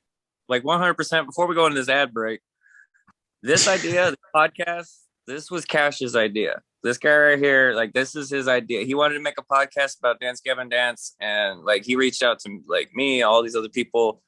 We're the only two that are left, but like, this band has meant a lot to us. It meant a lot to you before it joined, and it's just like, this season we're covering like MySpace bands, and I love to say it, but Gavin Dance is like the MySpace band. They are, like, yeah. They would not be here without MySpace, and they'll tell you that too. That was like a huge thing. But like, it's awesome that you guys started this, because it's such a unique way to not only pay homage, but to like explore and to get in the scene and to talk about a band that's important to a lot of people, myself included. So kudos to you guys, man. It's been awesome to be a part of it with you guys. I appreciate you having me on, for real. Of course, man. Without a doubt, man. Like as Cash said, you're always welcome back. If you want to, like, if we get a guest and you like, it somehow reaches you through the pipeline and you see that and you're like, hey, like maybe I want to like talk to somebody from Story of the Year too. Like, you don't know who we get. And if you like a fan, if we get Dredge, I will Dredge, yeah. I would love that. Yeah, if you get Dredge, let me know. Even if you get one of my homies and you want to troll them or something, I'm also down with that. You reach out. If you get one of my boys in the scene and you're like, yo, we're gonna get Andrew to come in and prank him or something, I'm always down with that too. Also, I wanted to, because it's like, I think I'm pretty sure like we might have to edit like some of this a little bit out, but officially I'm pretty sure you're the longest episode on this show. Oh yeah, it's for sure. Hell yeah. Hours. Even if we edit it down, Kirk Travis. And I mean, I don't think we're gonna split this one up either. Like, why would we? Yeah, I think everyone that listens is gonna listen to it without a doubt. And so that's a record that you hold now. Like, I think, dude. Now I'll have to top it next time. We'll go for 4, dude. Oh yeah, fuck it. Yeah, but I guess that we'll do that. I'm going to do our paid ads, and then I guess we'll all sign off. This time I wrote it down on a notepad so I can have it all so nice and neat this time. Yeah, there it is. So, I wanted to like say thank you first and foremost to Eidola Smith. This is the homie from the Drugs Cartel. Like, without a doubt, I would not have this new phone, this iPhone, without them. They helped me out, and they kind of just gave me their old phone. They're just sitting in a drawer, and they do photography through a Smith Photo. Definitely go check them out. A wonderful photographer, an awesome person, and a wonderful human being. Like the quality of this episode, like all the photography I've been doing lately, like it's all thanks to this phone. So Eidola Smith, a Smith Photo, like thank you so much. 100% off the top. The bands and our paid sponsors, 100%. We want to thank An Awful Mess, Batting Cages, Royal Hearts, Sky Drifter, Aaron Harrell, and Livid Noises. Go check all of those bands out. Like if you got to rewind it, or if you want me to read it again, it's Livid Noises, Aaron Harrell, Sky Drifter, Royal Hearts, Batting Cages, and An Awful Mess. Go support those bands. Those are people that are keeping this podcast on Podbean. That costs money. It costs money to live in this world, especially when we don't have, like, you know, some of us have lost our, like, you know, our day jobs. So like all these bands are kind of keeping the lights on for us and keeping it like going for the demo team. And we thank you from the bottom of our hearts for like supporting this podcast and for like the hearing the name Andrew Wells, and you all jumped at this opportunity. So thank you for that. Thank you for making me feel good about having this episode with Andrew. And thank you for proving the fact that Andrew Wells is the shit, because Andrew Wells is definitely. It's like proof is right here. I have done that before. I have reached out and like, does anyone want ads? And it's like, you know, 1 or 2 people show up. But I said, hey, Andrew Wells is going to be on the show. Does anybody want paid promotion? And they're just like, my inbox flooded really quick. So like, Andrew, thank you for keeping the bills did, without a doubt.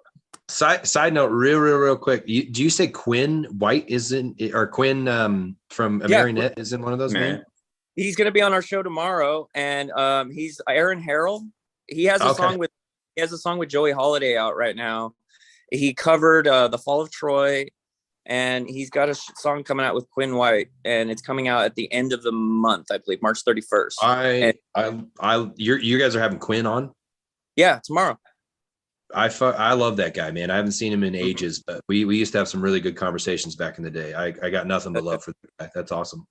Like we were supposed to have him on. Like I even told the dude, like we were supposed to have him on like a week ago, and I had to reach out to him, and I was just like, hey, like I lost my job. Like I'm sorry. Like I didn't mean to like flake on you. I'm not trying to like, no disrespect, because I'm from the SoCal music scene. Yeah. Everybody talks about Quinn White still in a Marionette. Like I love. Is he a marionette singer right now? That guy's a sweetheart. Marionette's killing it without a doubt, 100%. I will not say that they're not, because a marionette is dope. But Quinn White left his impression, and I got nothing but love and respect for Quinn White. He's an awesome vocalist, man. I really like vocalist. Like that dude, like that's like he like Michael Jackson passed away and then just reincarnated, and it's like he was doing it before Michael Jackson. He's good. I love him. He's amazing. Yeah, like awesome. as a vocalist, as a person, as a human being, like Quinn White, QEW. I think that's his new like what he's going by now. His Sweet. band. Cool. But yeah, he'll be on the show tomorrow, and I'm sure he's gonna love hearing that, because he was like, he got all like a little choked up. He's like, hey, like thanks, bro. Like I didn't think you guys were flaking or anything. Like we all get busy, of course. Like So. He was very understanding, and he's like, yeah, like I'll come on after, I'll come on before Andrew. Like we were supposed to do it yesterday, but Cash had a tornado warning, so it was kind of like want to watch. And what? Wait, where are you at?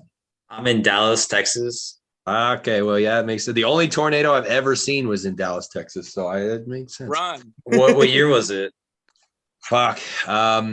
It wasn't. It luckily it was just like a touchdown. It wasn't anything crazy, but it was at South by So What.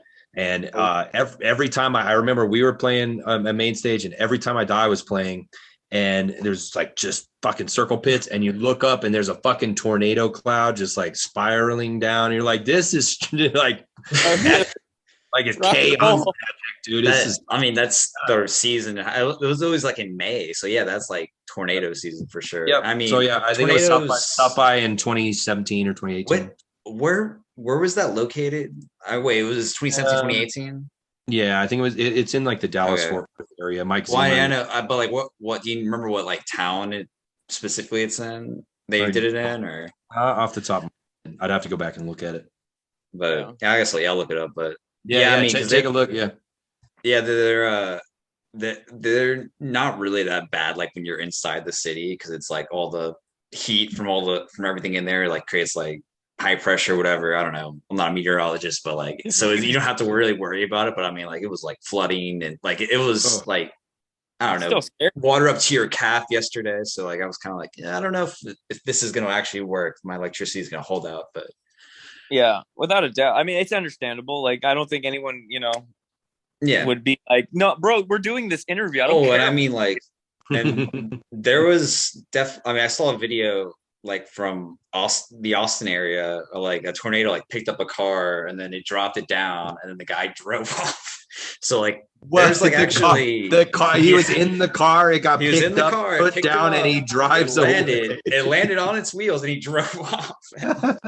So like, yeah, man, with Bill Paxton, it's scary. Yeah, that's fucked. Oh my god. Mean, yeah, that's hell yeah. But I think that pretty much covers it, dude. We want you to enjoy the rest of your night and just have a good time, dude. Like, take care of your family, and like 100% me, Cash. Like, thank you for coming. Yeah, absolutely. This is great, my absolute pleasure, guys. You guys are awesome, genuine dudes. Keep up the good work, man. It's much appreciated. We appreciate it. Oh yeah, and Tillian says he owes us one, so I guess like you trust me, he's gonna hear about this one. He's like, oh, you did that? Okay, I'm gonna do it. he'll be still. I'll bug him about it for sure. Our good friend from Swan Posting, Denise, set that up for us, so we're not worried. We know he'll come. I love Denise. She's an absolute sweetheart. She's awesome.